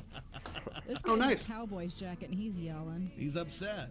He's like, what's next? You're going to take away the Cowboys, too? They're the ones that got the Indians. Josh Innes, morning 6 to 10 on Sports 1280, New Orleans. A fairly will admit, quiet I've business week listened to ahead his after show a more slew than of ever. economic reports last week. Ever highlights since the that Ever since that, I swear. that's what it is, man. He knows what he's credit. doing. Last week ended with knows another what he's generally doing. positive consumer sentiment report. It's not and terrible. better Well, than I guess expected, it's but also the fact 95.7 that- is a couple well, of cents lower than December, and it was I the listened fourth month to in a it row the coming University in, of but Michigan it's survey like I was wouldn't lower than the listen month to before it after hitting a record leaving high the last show. October. United Airlines Right. is joining Delta But in it just so imposing happens like, oh, stricter we're getting ready to rules go for in. emotional support I could probably get some animals. good information Starting from March this. I'd rather Well, listen no, to I don't know about it. I I'd think rather I listen to might the actually. music their Dave's pet is playing. well trained in a public setting. Both You'd airlines rather will also sing it require and proof of make vaccination cats from a scream off the veterinarian. And All they about want you that train. to All submit about off making 8 cats hours jump in off advance Lake of the Ponce flight. train. The National Federation Cats of the Blind really calls the don't have a 48-hour place in measure this world anyway. unnecessary and unlawful. Unless they're Saying larger finally, than 3 the feet US long. Department of Transportation's So basically, Air lion, Carrier tigers, Access pumas. Yeah, Act. exactly. They have to. Well, Jaguars. They don't have any real purpose. 1 minute, Colin Jeff. Okay, we don't eat I them. feel penalized by They this eat policy. us. Right, Oh, they're- my sweetie girl. They would eat Pound you. was blind Yeah, but if we and didn't have traveled tigers, with then we no wouldn't have service Rocky dog, 3. Iris. The real problem is the behavior of Because animals that's and the my the God. circle of life. they're taking for their animals on flights. That's the circle of life. I mean, come on. Open Doors Organization, Love a it. nonprofit that supports disabled travelers. I mean, there would be no Forced to survivor. transition to Delta's policies, including the There'd be two-day no LSU. LSU would have to be All right, we got the great Jeffrey Duncan. I'd be okay with that. We'd be like They'd the be the LSU fighting grasshoppers. Sanders reporting Or something, or American some- Airlines Crawfish. flight attendants and The passengers Fighting alike Confederates. complaining Wait, about what, the huh? size Wait, of now. the lavatories. boy. Fighting in the economy cockroaches. section of Oh, the boy. new Boeing 737 MAX.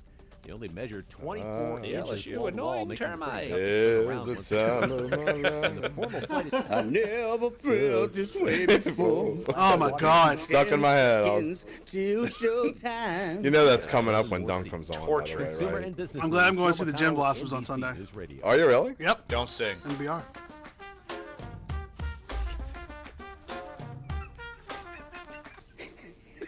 Everybody's giggling.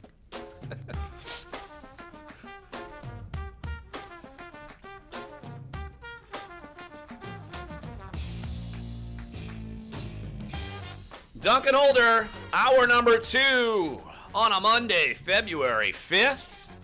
And Larry Holder's having the time of his life. I am not having the time of my life, even though I actually correctly, for once, made a correct pick of an NFL game this year. Eagles win the Super Bowl. Eagles win 41-33 over the New England Patriots. And up in Minneapolis to chronicle it all, our own Jeff Duncan. Jeff has been a busy man these last couple of days when he got up there. Had the Thomas Morstead, had the Hall of Fame, the game, and now I hope you're just hunkering down because it's probably still frozen. And, oh, by the way, you know, the city of New Orleans lost to Minneapolis yesterday. The temperature here was only not a cloud in the sky. 70 and sunny here, Jeff. 70 and sunny.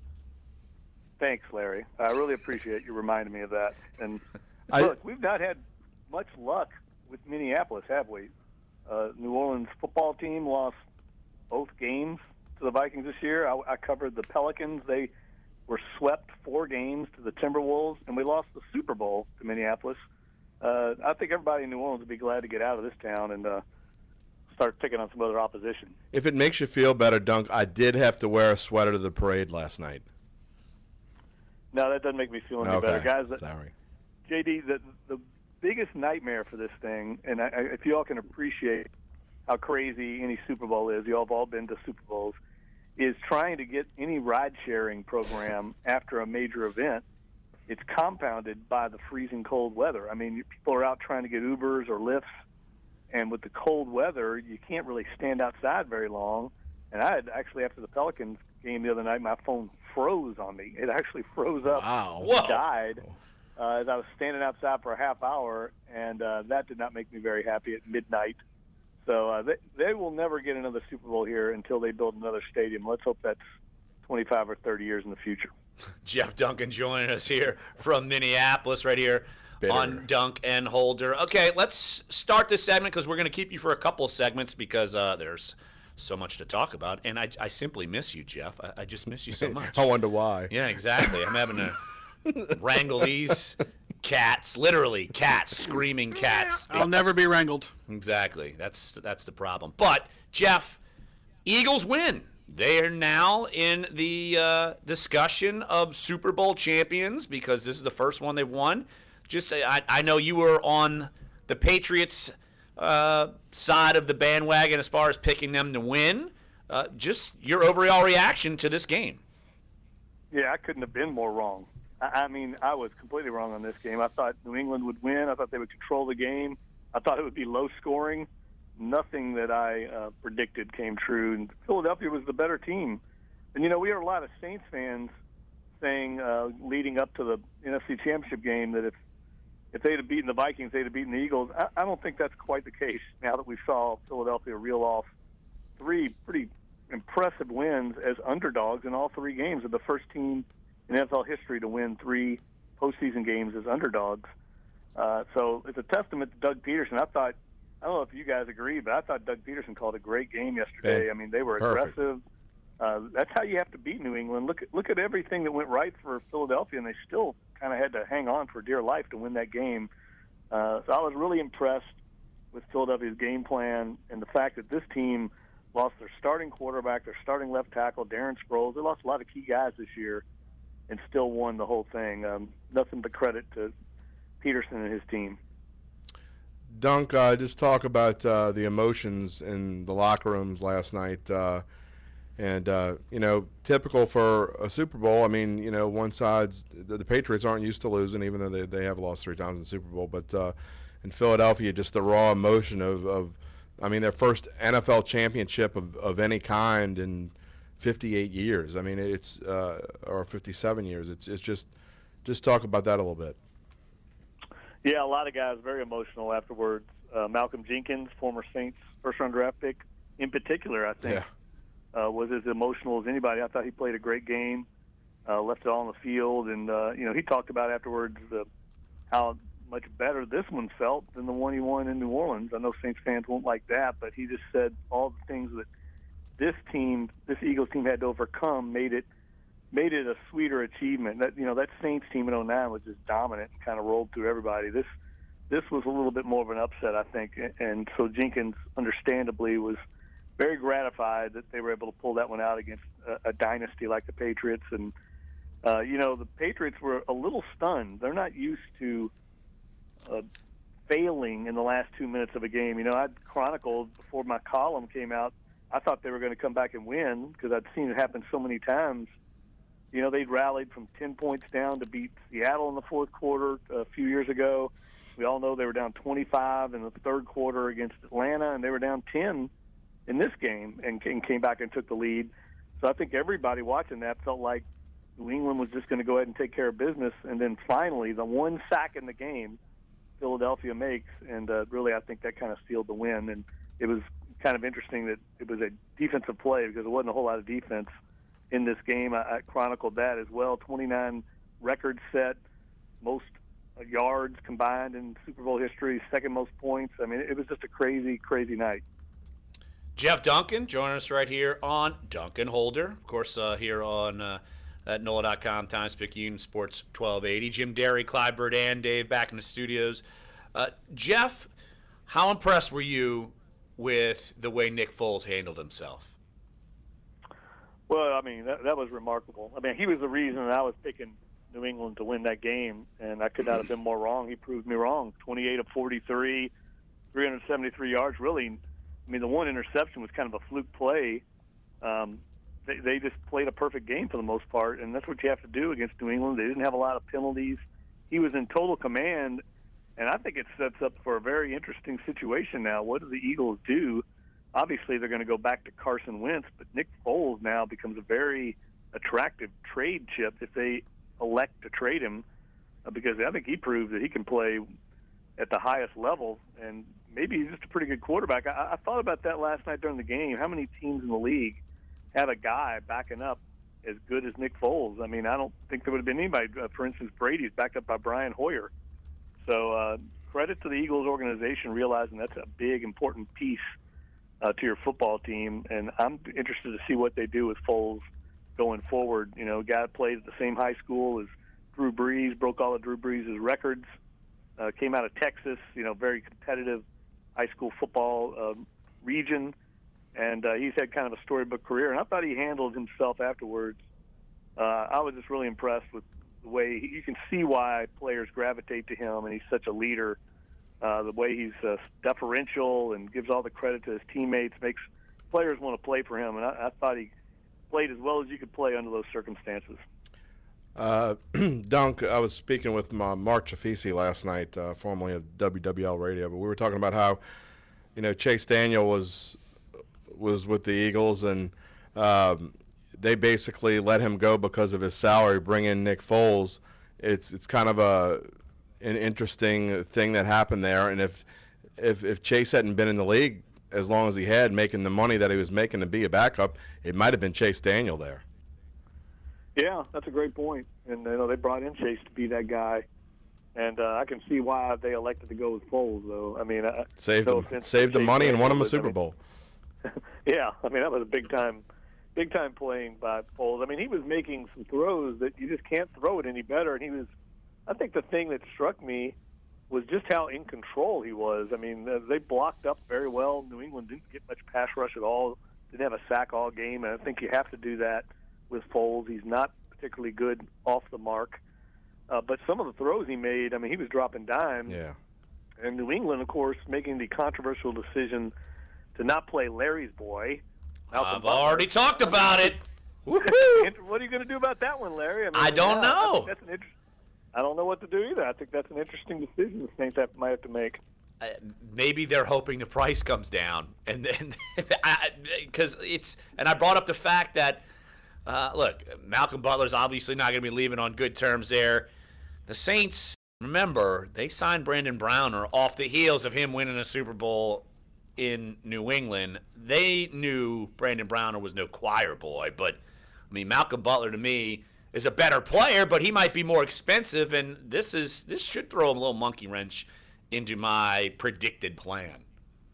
Yeah, I think they'll think long and hard about it. Now, there might be a case that Sean Payton and Mickey Loomis make that, hey, he's just, fallen out of favor there, and we can bring him in and get him incorporated into our system. We've seen what kind of productive player he can be.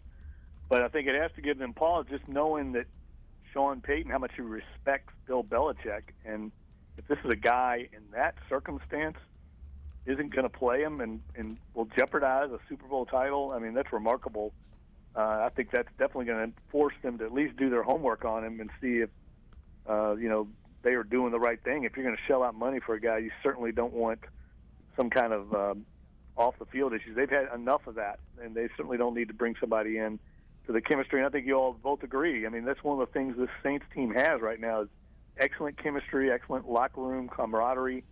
And I'm not saying Malcolm Butler is a poison, but you just better be careful because every year you change that mix around and things can change quickly.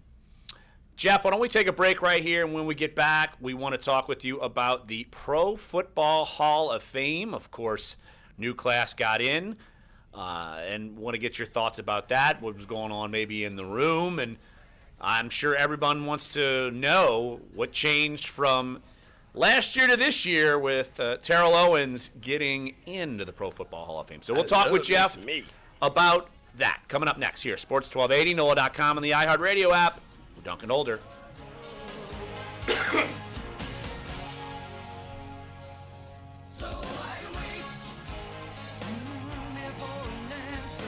Hi, Eric Asher. Little Nelson right there. I was about to say, that little was Nelson. Huh? Yeah. They were so pretty. Talking everything new. So pretty. Joining the crew, as we'll tell it like it is each and every day. Eric Asher, weekdays, noon to 2, Sports 1280 New Orleans. Yeah, so Foles has one more year in his deal, and then they can. Hi, it's Colin get Coward out of from it. The Hurt. One of my favorite parts of the big game is picking up the very best commercials. I'm sure most of you saw the Ram Truck Vikings commercials. What you need to do now is check out the full version of the commercial on the Ram Trucks YouTube page. There was a group of Vikings in a Viking ship pulling the new Ram truck from Iceland across the ocean to Minnie to watch the game. And of course, they're lip-syncing a recently discovered recording of Queen's We Will Rock You during the trek. The Ram Trucks ad during the game on Sunday, just Fishing a teaser. alert. Be sure to watch the full version now Oh, yeah. on the Ram Trucks YouTube page. Have you ever worked at a place where they didn't want you talking about your salary? Actually, have you I mean, ever is worked anyone anywhere really where going to they click on did? that? Yeah. Unlikely. But you Absolutely. have a Someone right will to click know. on that. If If someone only there clicks were a on it, simple solution. they should just Well, not be now working there in this is. business. How we find It's fair. jobs has changed. It's fair. On They don't have the Indeed.com, intelligence our to company work in this reviews business. Just saying, give you the it's inside crazy thousands of how companies. You how can people research will salaries, benefits, company cultures, click and on that. more. All on Indeed.com. Search for greatness. Oh my Search God! Indeed, Thank the God! world's number Finally, one job Zara site. Ahmed Indeed is the finally world's sent number one me job site the according file to that I've been Glassdoor waiting total for. Yeah, that file. Oh man, totally need to download that. I mean, thank goodness. Yeah, eventually. After a week of meetings, everyone's leaving today, but you're staying till tomorrow. That's because you earned a weekend night reward with the new Hilton Honors American Express business card. So while they're flying home, you're on the beach taking a well-deserved nap. Enjoy your corner of the world a little longer with the new Hilton Honors American Express business card. Learn more at americanexpress.com/Hilton Honors. Terms apply. The Philadelphia Eagles defeat the New England Patriots 41-33 in an offensive display to win Super Bowl 52 at U.S. Bank Stadium in Minneapolis. The first Super Bowl victory in franchise history for the Eagles. Quarterback Nick Foles is named Super Bowl MVP. You never really know what it's going to be like when you're going to a Super Bowl. I've never been here before, so there are normal nerves. You got butterflies. I mean, it's a big game. Foles completed 28 passes for 373 yards and scored 4 touchdowns, including 1 touchdown reception. 30 seconds. Play. Patriots quarterback Tom Brady broke his own Super Bowl record, throwing for 505 yards. He also tossed Cookie tries to be Alvin Kamara and nearly gets powerbombed, and then he gets slaughtered by Malcolm Jenkins. 5-3 all time in the Super Bowl. I mean, he literally, that dude could have literally powerbombed. Yeah, I was going to ask him. I was going to ask Dunc if Cooks was even in the locker room after the game. They probably didn't make him available. Concussions, they don't no know. way.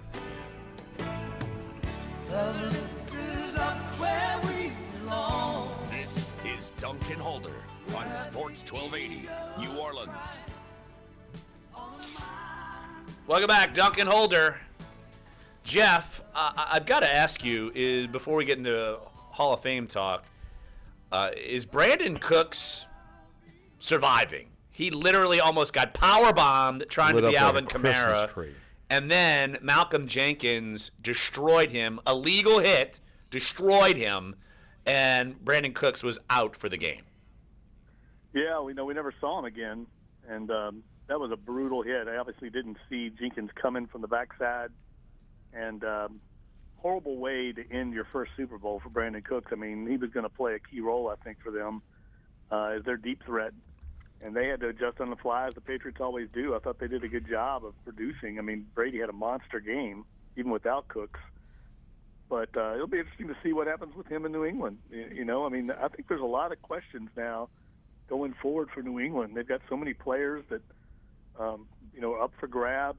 We talked earlier about Malcolm Butler and what's the future of Tom Brady at his age, and even Bill Belichick. I think there's some questions towards his long-term future.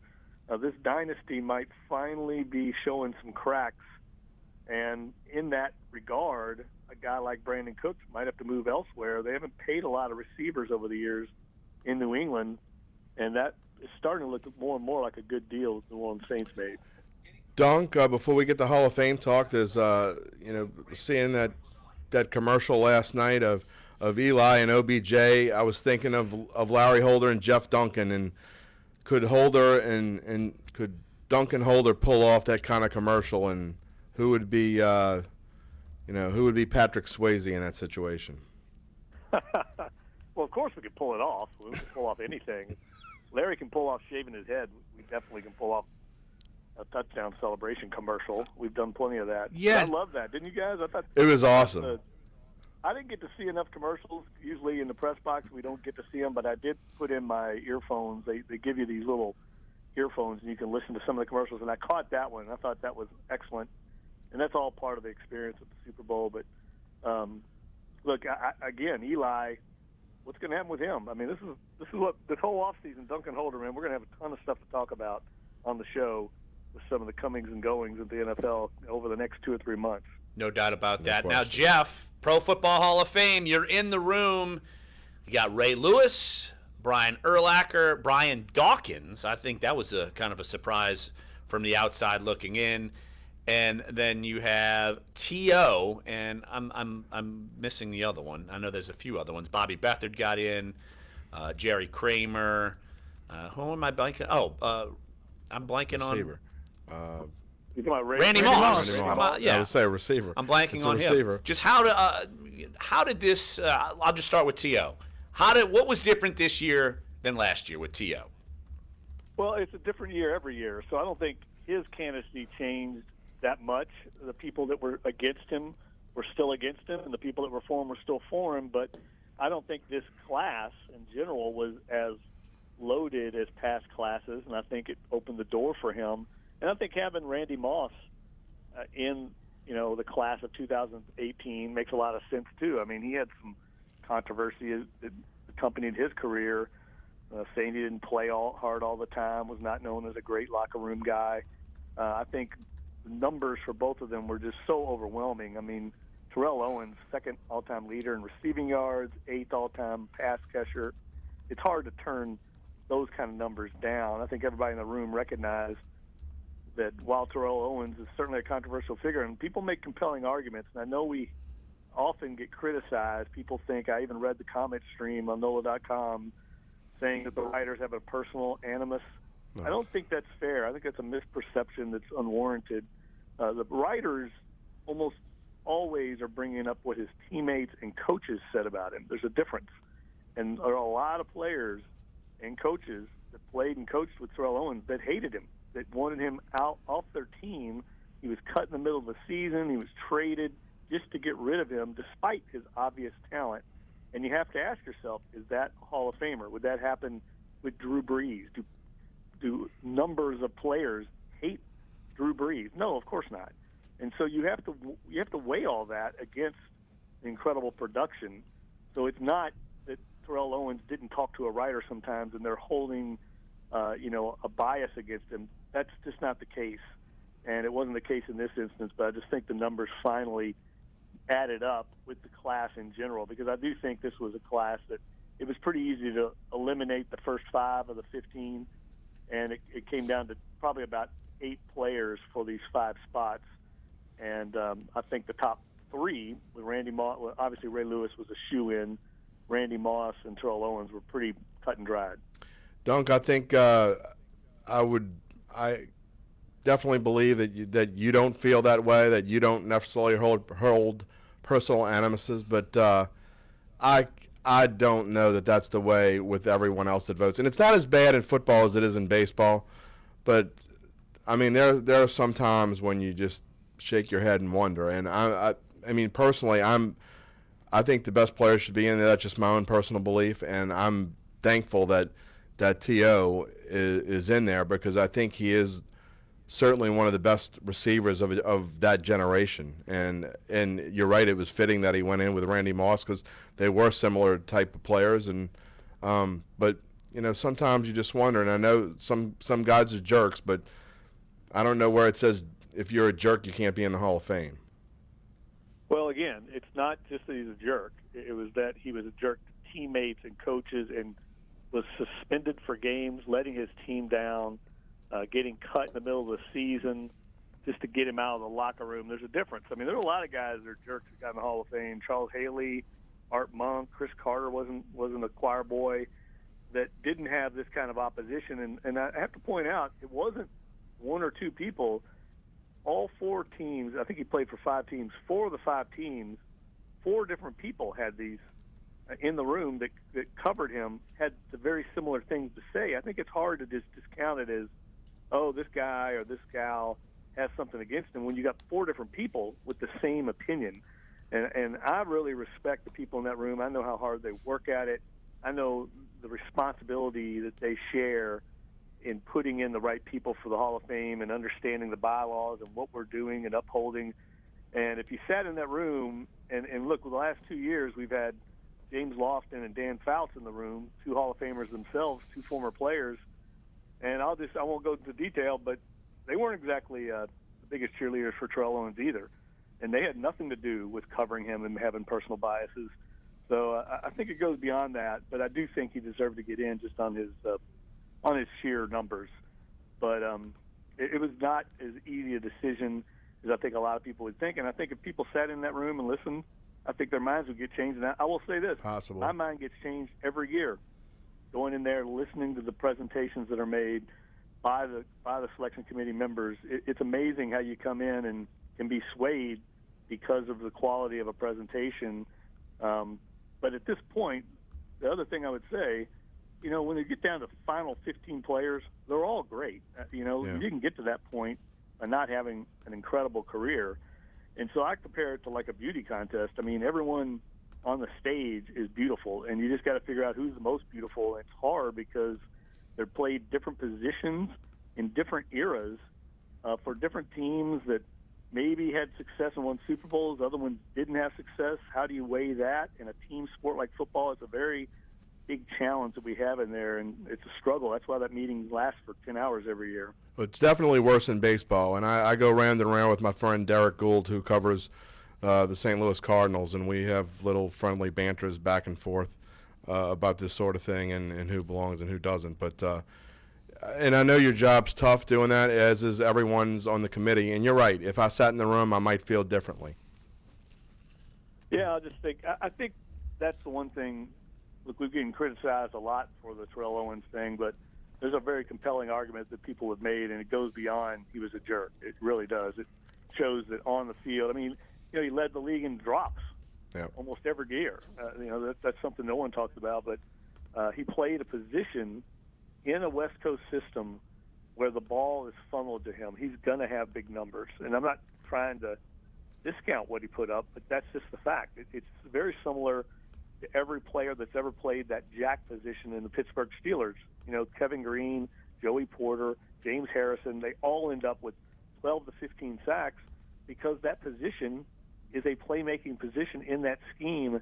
So we have to weigh all that too. I mean, you know, it's not easy to do. Kevin Green had to wait a few years to get in because he had such high numbers, but people wondered in the room if he played in a different system somewhere, how truly great would he be?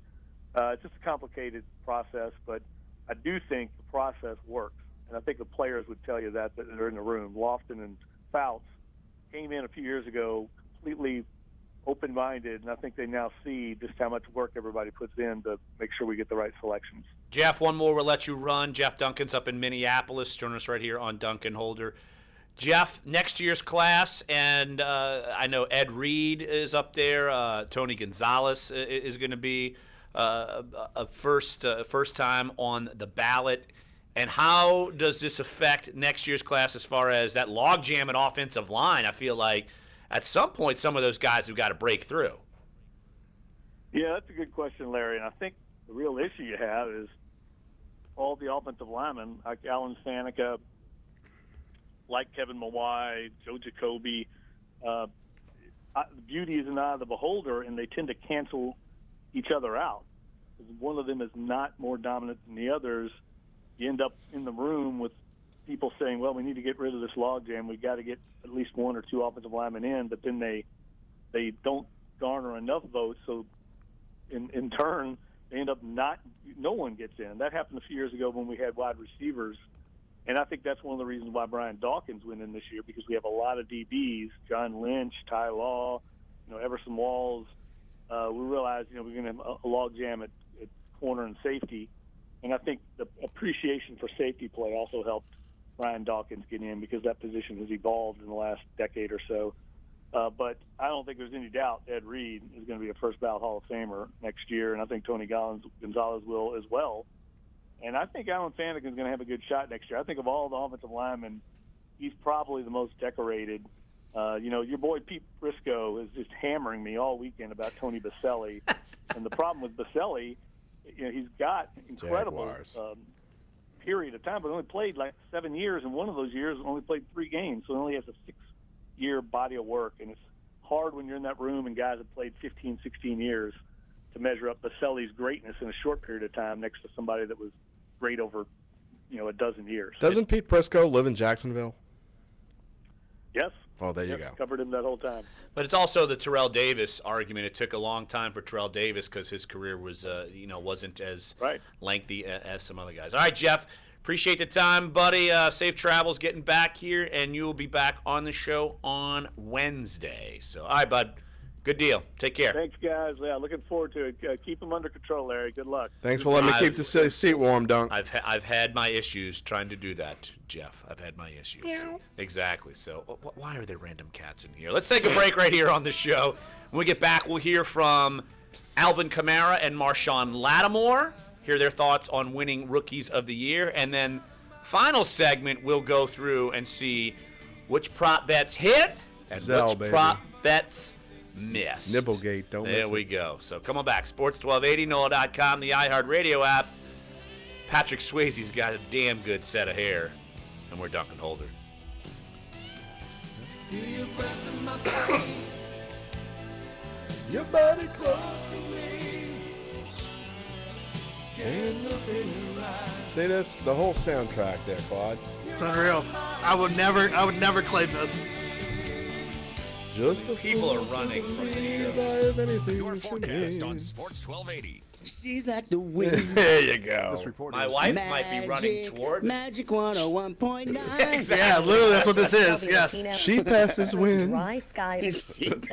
Getting into the mid-60s this afternoon. Tonight will stay mostly dry. Hey, Derry, what side was your daughter on? She was on the passenger side. Fog patches. Oh, wow. Okay, well, she was probably the one who was throwing handfuls because they stopped right there at Homa and Vets. Oh, you were there? You were there? Yeah, I went and caught the first half because my oldest didn't want to go, and I kind of wanted to stay.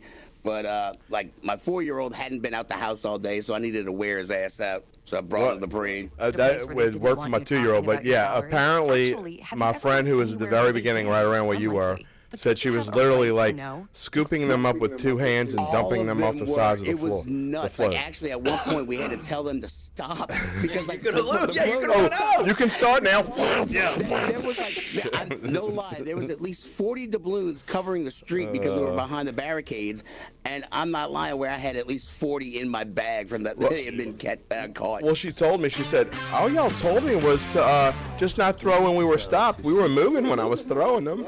Yeah, okay. Kids are adorably cute, but you want to punch them in the head sometimes. Exactly. Thanks for that's. I think they cost it was like $400 for the stupid doubloons. And she just dumped them all over in a matter of about 5-10 minutes. I mean, yeah, but she had a good time. Throwing away money. You are. To drive in Tux this weekend for my in-laws are in the Ducks of Dixieland, a marching group. Yeah. And so I drive the truck with both my boys. Like, so I got my 11-year-old in the passenger seat, my 4-year-old in the back seat, and we're just like throwing crap out the the windows. And I mean, I usually spend like $400 or $500, and that barely gets me through the whole route. You know. I'm riding in Deming, so I understand completely. Well, yeah, I buy all the cheap crap like roaches, turds, swords. I would if they let me. Yeah, you I would if they let me, but they don't let you do that. Right, I would, Clyde. I'm gonna take a piece of poop, one of those little rubber poops, and I'm gonna put a smiley face on it and be like, "Hi, I'm Clyde." This is the best YouTube break ever. That a man was set right. on kidnapping. Make sure you buy yourself a raincoat. Being mean to me, internet. Out his plot. They don't need to have you tell me no. In Orlando Friday night, Michael Hunt had a ticket and a Poor note Clyde. allegedly intent on getting into the arena to carry out his plan. Cops got wind of it and located him just a block from the arena. No mood to That's speculate, entertainment. I'm Mike. All right, coming back. BC I ain't Miss Cleo, so I can't tell the future. Call me now for your free reading. Whether you ride the wave or like to growl, we're talking your teams. Sports 1280, New Orleans. Let's run through the gauntlet of the Name rest the band. of the sports weekend. I don't know, the Scorpions? No. Scorpions? Scorpions? What Seriously? planet do you live on? I don't know. Mister. Come on, man. Close enough. Not even in the same genre. Kyrie Layson? That was just the first band that popped up in my The head. Scorpions. I want to know what other ones was. Yeah, Guar. Rock me like some mistletoe. Yeah. I've heard of Mr. I'm so bad at I'm the worst at like name that tune. I know Obviously. all the songs. I've heard of all the songs. I don't ever know. Oh, jeez. Anywho, Moving on. Let's speed through this. Pelicans beat OKC, lose to Minnesota. Clyde, you basically say the Pelicans never have a chance against Minnesota. Ever. No. They never have a shot. No, it's not that they ever have a shot. I just think that of all the teams where I think the Pelicans go into a game having a legitimate shot, there's something about them against Minnesota this season where they don't have a shot. They come close, but they can never get any closer than maybe a handful of points, and they never make a legitimate run just because I think that Minnesota matches up better with the Pelicans than I think a lot of other teams do, i.e. I think they would actually have a decent shot against Houston if they played pretty good defense. But something about Minnesota, man. Karl Anthony Towns, by the way, has been playing lights out in the last 2 games of the series, as opposed to keeping him pretty much in check for the first 2 that they Right, still he lost. was a non-factor, and they still couldn't beat him in those first couple of games. So tonight they host the Jazz. Right now, the Pelicans are still, in the 6th spot? 6 or 7. 6 or 7. I think I have it in front of me. The 6th. Okay. No, they're 7th spot. They're a half game behind the Blazers. They are a half game ahead of the Nuggets, and Utah is creeping back up. They've won 5 in a row. They're 24-28, so we were just counting them 2 weeks ago, and now the Pelicans better keep an eye on them. As far as Mirotic, how did he fit in? Mirotic fit in very well. He fit in very well. He fit in fantastically well, especially with some of the minutes where AD wasn't on the floor and he was asked to carry a little bit more of the load. I think that's the kind of that's exactly what you were expecting to get, a double performance from Mirotic, where I think he was able to showcase his entire range of skills. Now the question I have again is him trying to fit that in when other players are also doing well. And that's the thing, again, where I think we've had just so many issues of this team gelling at the right time together and then getting production from the bench to be able to have that same thing, which along those same lines, the Pelicans are looking at signing DeAndre Liggins to a 2-year deal after having him for two 10-dayers. 10-dayers. So Right. that means you got to sign him for the rest, at least this season. But it looks like they're going to try to keep him around because he was actually one of the catalysts of the game against the Rockets here a couple weeks back. But again, the only other player that I think was even an impact player was Ian Clark with 10 points. Because, I mean, you have AD, you have Mirotic, and then you have Ian Clark, and that's it. You can't have those kinds of games, especially right now going into the All-Star break, and then coming out of the All-Star break. It's pretty much do or die, make or break. You've got 32 games left. You got to make those games happen. College hoops, UNO loses to Nichols 81-64. That was an important matchup in the Southland. I'm letting Clyde, Your time to shine. Woo! Go Colonels. Your Man, time to shine. Sorry, I feel it's weird because obviously we had Derek Morrell on, AD. We had Mark Schlesinger on, and don't make any mistake about it. I was talking about this with some Nichols people, with the UNO people, with a lot of people who've come in for the Southland games. The Southland is a fantastic conference basketball-wise. Nichols on the night, on the day, was a better team. We've talked about how UNO, when they play at home, they like to set the tempo. They like to play fast. They like to turn teams over. They like to play in your face the entire time. And the thing about Nichols was Nichols held onto the ball. They weren't careless with it. They made clutch shots when they needed to, and they started out the game out of the gate with, I think when we looked up in the first 4 minutes, it was like 12-4 Nichols. So when you start that way, you think, okay, well, maybe it's not the best start, but that was just the beginning of what Nichols was able to do. But it's still great conference. UNO's still going to they're still going to be fun, and those two teams are going to play again in the next couple of weeks going into the conference tournament. So this is the first time these two teams are going to link up. Road trip. Yep. Tulane went down to Temple 83-76 yesterday afternoon. Tulane falls to 13-9, 4-6 in the conference. They'd beaten Temple at Temple a few weeks ago, but they go down. And LSU, right when we had on Andrew Lopez on last week, I was basically ready to write them off. Well, guess what? Now they've swept Arkansas. They win 94-86. Lopes called that, by the way. He did. Look, Arkansas at the time, they were 21st in the RPI. They dropped 20 spots losing to LSU as of today. So now Arkansas is 41 in the RPI, and LSU has jumped to 75. They're up 6 spots. This is according to real-time RPI, which they got different RPI. Well, LSU offensively in that game, I watched most of that game. LSU offensively, that was their best, not just because they scored 90 whatever points. It was their best offensive game. Tremont Waters, who'd been kind of missing for a little bit, had, I think being a freshman kind of like got to him a little bit for a few games. Yeah, right. But he was back. He was back Saturday, and I think they got all over the troubles that they've had. That Will Wade had to make some moves, and I think that kind of got to him for a few games. Well, it looked like they were over it Saturday, and they played very well. And there were times they led throughout the game, but there were times when Arkansas hit a couple threes and looked like they were going to climb back into it. And every time Arkansas looked like they were going to climb back into it, LSU came back like they're, like a quality team would do. And they lived by the three. And they definitely lived by the three. And it worked out in their favor this time. But, guys, let's talk about the SEC right now. The Auburn leading SEC at 9-1 and Kentucky at 6-4. Wow. Yeah, Auburn, Tennessee, Kentucky. Auburn 9-1, Tennessee 7-3, Kentucky 6-4. Now you go through the rest of the league. There are 6 teams at 4-6, including LSU in the conference. Starting with Texas A&M at the top, Arkansas, LSU, Georgia, South Carolina, and Ole Miss.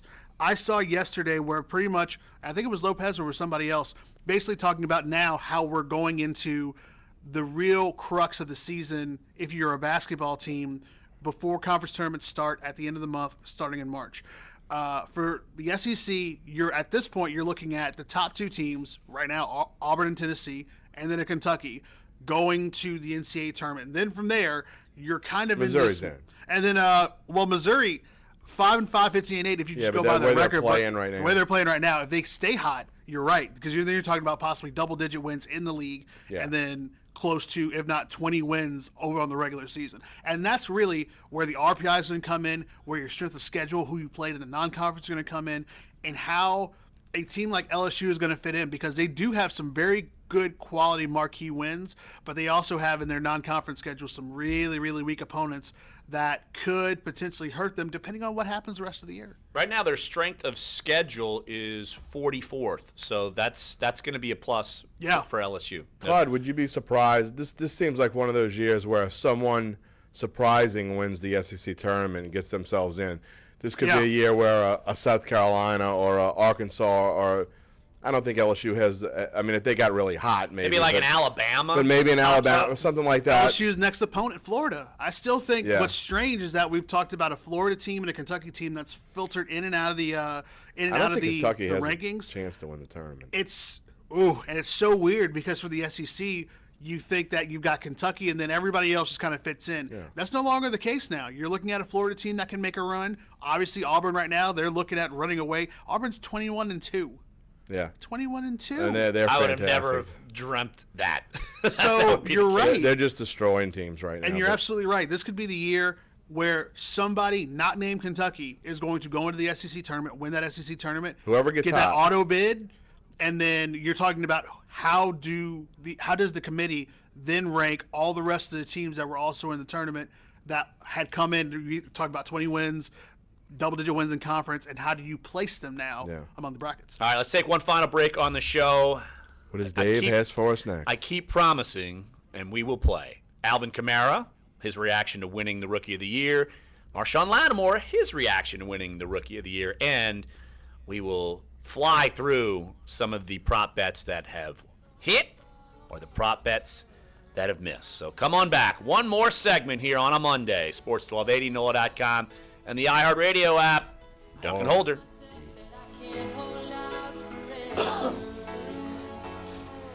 I say there is no reason for my fear.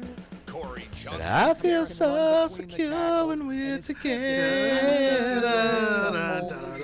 Why do you just know how to sing all of the whiny? I don't think. I honestly don't think. I think you are selling him short. I think he can go through a very wide range of genres. Absolutely could. I think you are selling him way short. There's no doubt he is. That is Thanks, Clyde. insult. That's my partner.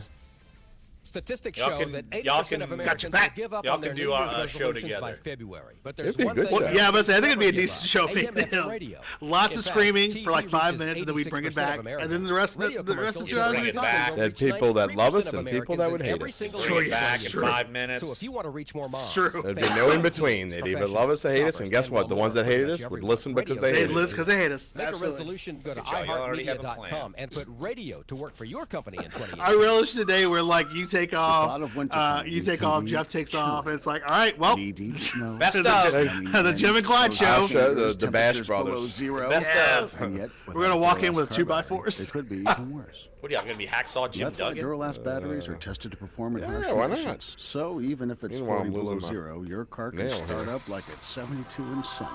Please don't show that on the camera. Proven tough and only at AutoZone, I know, it's America's getting number ugly. one battery destination. See what happens when you get old? Back issues. 45 seconds. Cop this Mardi Gras season. The New Orleans Police and I got a ibuprofen. funny alert I want to mention before we get into it real quick. It'll take 20 seconds. A funny alert I just got from Long ESPN. hours on the parade route and across the New Orleans area. Adopt a Cop raises funds to provide meals, snacks, and drinks for the officers during the 12. See, Adopt the Clyde. Lover Boy Love would listen to the Gary Clyde show. Oh, absolutely, absolutely. NOPJF.org. We appreciate that. Yeah, we appreciate that. Thank you, sir. Adopt a Cop this Mardi Gras season. Celebrate Dave would Carnival at produce the it. French Market Yeah, he'd District. have to. He'd have no choice. What? Cali, Friday, The Jim and February Clyde 2, show. Monday, Yeah. February 9. Wow, that would be exciting. Exciting. Live music That would be, and food and drink for purchase. Learn more at I know, Glenn. I did my best.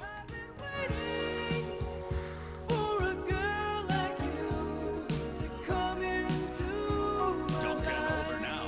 Eric Asher next at noon on Sports 1280 New Orleans. Missed any of today's show? Sports1280.com, NOLA.com, iTunes, SoundCloud, and YouTube page. Jim Derry. If you can't name this band, then you just need to itching. quit. I don't Foreigner. Foreigner. Whatever. They're coming to the. They're coming to New Orleans as well. I mean, if it's not Hootie, I don't know it. No, That's just what it is. Jesus, here we go. Interesting, a kind of cute ESPN alert in which the copy editor who sent it out missed. I know they don't have copy editors. I'm being facetious. 2018 NFL Bowl predictions. The winner of Super Bowl 52, they forgot to put an extra I on that Roman numeral. But anyway, Dan Graziano predicts the winner of Super Bowl, they meant 53, the Saints will beat the Steelers. Oh, here we Wow. go. So it's going to be a rematch of the regular season game in the Super Bowl. I like it. Here we go. Where's next year's Super Bowl? Atlanta. Oh, Imagine that's Saints, the only thing that would have been more perfect Imagine yesterday. the Saints Right? winning in Atlanta. Well, Oh, that would boy. I don't even know what the headline would be for that. The Saints won the It would Super just Bowl be in ha Atlanta. ha ha ha or just LOL. LOL. LOL. Like that. And we'll send a bunch of copies to the to the dome. To Imagine the Mercedes-Benz the Saints Stadium. winning and Sean Payton runs around and he's got like a choker. Doing the Dirty Bird? Or he's got a choker on or something, or just going to say what, 28-3? Exactly, just anything he possibly could. But look, they That'd did be not worth the price of admission. Not get to the Super Bowl this year, but Saints winning plenty of awards this week. And at the NFL Honors, Drew Brees won some clutch award that was voted the Castrol on by fans. Edge Clutch Performer of the Year for his performance against the Washington Redskins. Your check from Castrol is in the mail, sir. Whatever that is, I guess he gets free motor oil for a year. I don't know. But I take it. I need an oil change right now. How about Alvin Kamara winning the Offensive Rookie of the Year? Honestly, I wasn't totally sure he was going to win, given that Kareem Hunt won the rushing title. Yeah, there was. And that was a close vote. I think it was 28-21. I think someone else got a vote, but it was tighter than most other races. There really wasn't much debate over Marshawn Lattimore. Excuse me, fly in my throat. Marshawn Lattimore winning the Defensive Player of the Year award, but you're right, Kamara. I mean, I would have voted for Kamara, but if Kareem Hunt would have won, I wouldn't have said it's a travesty or anything like that. I think it got neck and neck toward the end of the season. All right, let's hear what Alvin Kamara had to say as he was accepting the Offensive Rookie of the Year award. I mean, it's an honor. Definitely a lot of hard work went into it. It's just blessed to be able to get that award, take that award home. You can only do it once, so happy I got it. Alvin, when did you realize that this was a special season for you?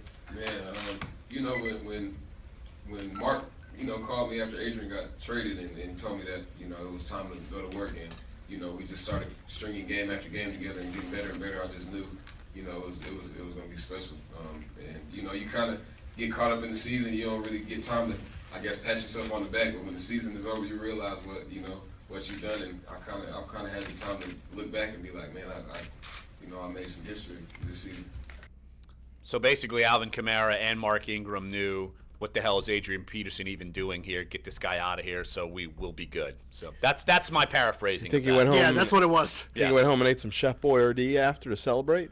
No, he ate Airheads. Come on. Airheads. I forgot he's got a whole. Or he went and got chicken wings and went to the strip club. I don't know. I mean, that's his move too. Cupcake wine, whatever. Hey. Going to chicken and watermelon. Whatever. Down the street, up down Claiborne. That's true. It's right there. We didn't have any watermelon Airheads left, supposedly. It's true. He ate them all. They're all gone. All right, let's hear what Alvin Kamara had to say. He mentioned Mark Ingram in that soundbite. Here's Alvin Kamara just praising Mark Ingram on helping him throughout this season.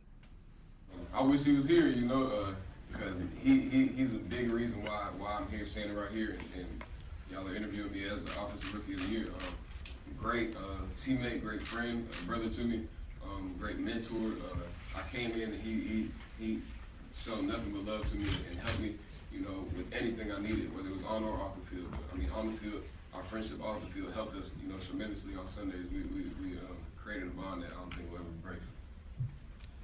There's no question about that, and that's via our own Josh Katzenstein, who was at the NFL Honors up in Minneapolis. I don't think there's any doubt that's not just for show camaraderie between those two guys. Yeah, those guys are thick as thieves, and which is great to see. It shows a lot of the character of Mark Ingram as well. I agree. I agree absolutely, because Mark Ingram had his best season, and a lot of people talk about Alvin Kamara, and that's why, Clyde, I've gone out and made it almost a mission. I want to praise Mark Ingram and write columns on him because he had his best season of his career. Yeah, I mean, he had the best season of his career, and clearly he realized that for him to be successful, having this other piece to the puzzle for the Saints offensively would only help him to be able to thrive, because now you got to figure out who you're going to try to stop. And the Mark Ingram haters really get my goat. There's no point to even listen to him anymore. I mean, because it's just ridiculous. It's just you're basically trying to be a turd.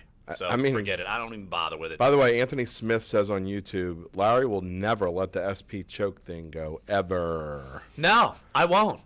One of these days, I will not. No, you say that, but there's going to be something else that he does. It's going to be like, here we go. No, you just add it to the resume.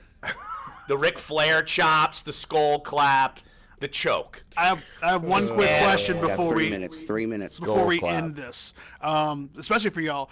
Do you think that the Saints, outside of winning the Super Bowl, that the Saints could not have had a better season overall in terms of, I think, moments and peak and having things happen, such as sweeping both the offensive and defensive rookie of the year, going on an 8-game winning streak, winning the division. Who could have predicted that? I mean, is it one of those things where it's like you realize that even though you didn't win the Super Bowl, you hear comments like Alvin's where he's talking about the friendship between him and all the great things that we've gotten from the Saints this year, about as good of a season you can have without winning the Super Bowl? I think they exceeded expectations. Look, they've said even the people on the magic carpet didn't predict this. Right, exactly. And just on this note, Marshawn Lattimore winning the Rookie of the Year on the defensive side. Let's hear what he had to say because, I don't think anyone would have imagined. People were panicking about Marshawn Lattimore when the season started. So let's hear what Lattimore had to say about winning the Defensive Rookie of the Year. Award, man. I think I'm the first defensive back since like 96 or something like that. It's crazy that I was born in 96, so it's been 21 years since that happened. And I'm just blessed to be in this position I'm in right now.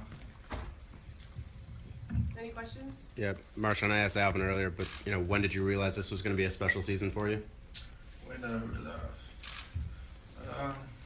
Once we started getting on that road, we lost the first 2 games, and when I seen the team change a little bit, and I was just glad to be a part of something like that, and I just tried to contribute as much as I can, and it just picked up. Everybody from offense to defense, defense, they thought our defense was terrible, so we had to change that, and we did, and I'm just excited for next year. Anything else? Yeah. Cam Jordan, you kind of credited you the other day with lifting the secondary as a whole, along with Marcus. What does it mean to have done that? Man, that means everything because that's what we were lacking at, and in the back end. And from day one, Cam just told me, he said, "I need you. So get it done for me." And I said, same thing. I got you. So so we just got the job done. 1 minute. All right, prop bets real quick. Pink. Under 2 minutes on the national anthem. Her hair was white/blonde. That was 5-4. Pink was not airborne. Very important. She did not wear an Eagles hat. Most of the time, get the Nipplegate. Robert Kraft was mentioned first over Jeff Lurie. And let's get to Nipplegate here. 30. I'm not going to be able to find it. Under 5 tweets from Donald Trump. Oh my gosh, Giselle was over 1.5 mentions on the show. Wardrobe malfunction was under 1.5, and Nipplegate was not said during the broadcast. Most important thing. It from the bottom. On that, Sports 1280, we're gonna get out of here. Eric Asher's coming up next. We'll be back tomorrow. See here y'all. Dunc and Holder. There were too many damn prop bets to get through. I couldn't find them. Talk about it tomorrow. All right, guys. Thank you. Thanks, Dave. See you tomorrow. All right, see you. Working closely with the CDC to try to mitigate shortages of vital weapons to combat and treat influenza. The FDA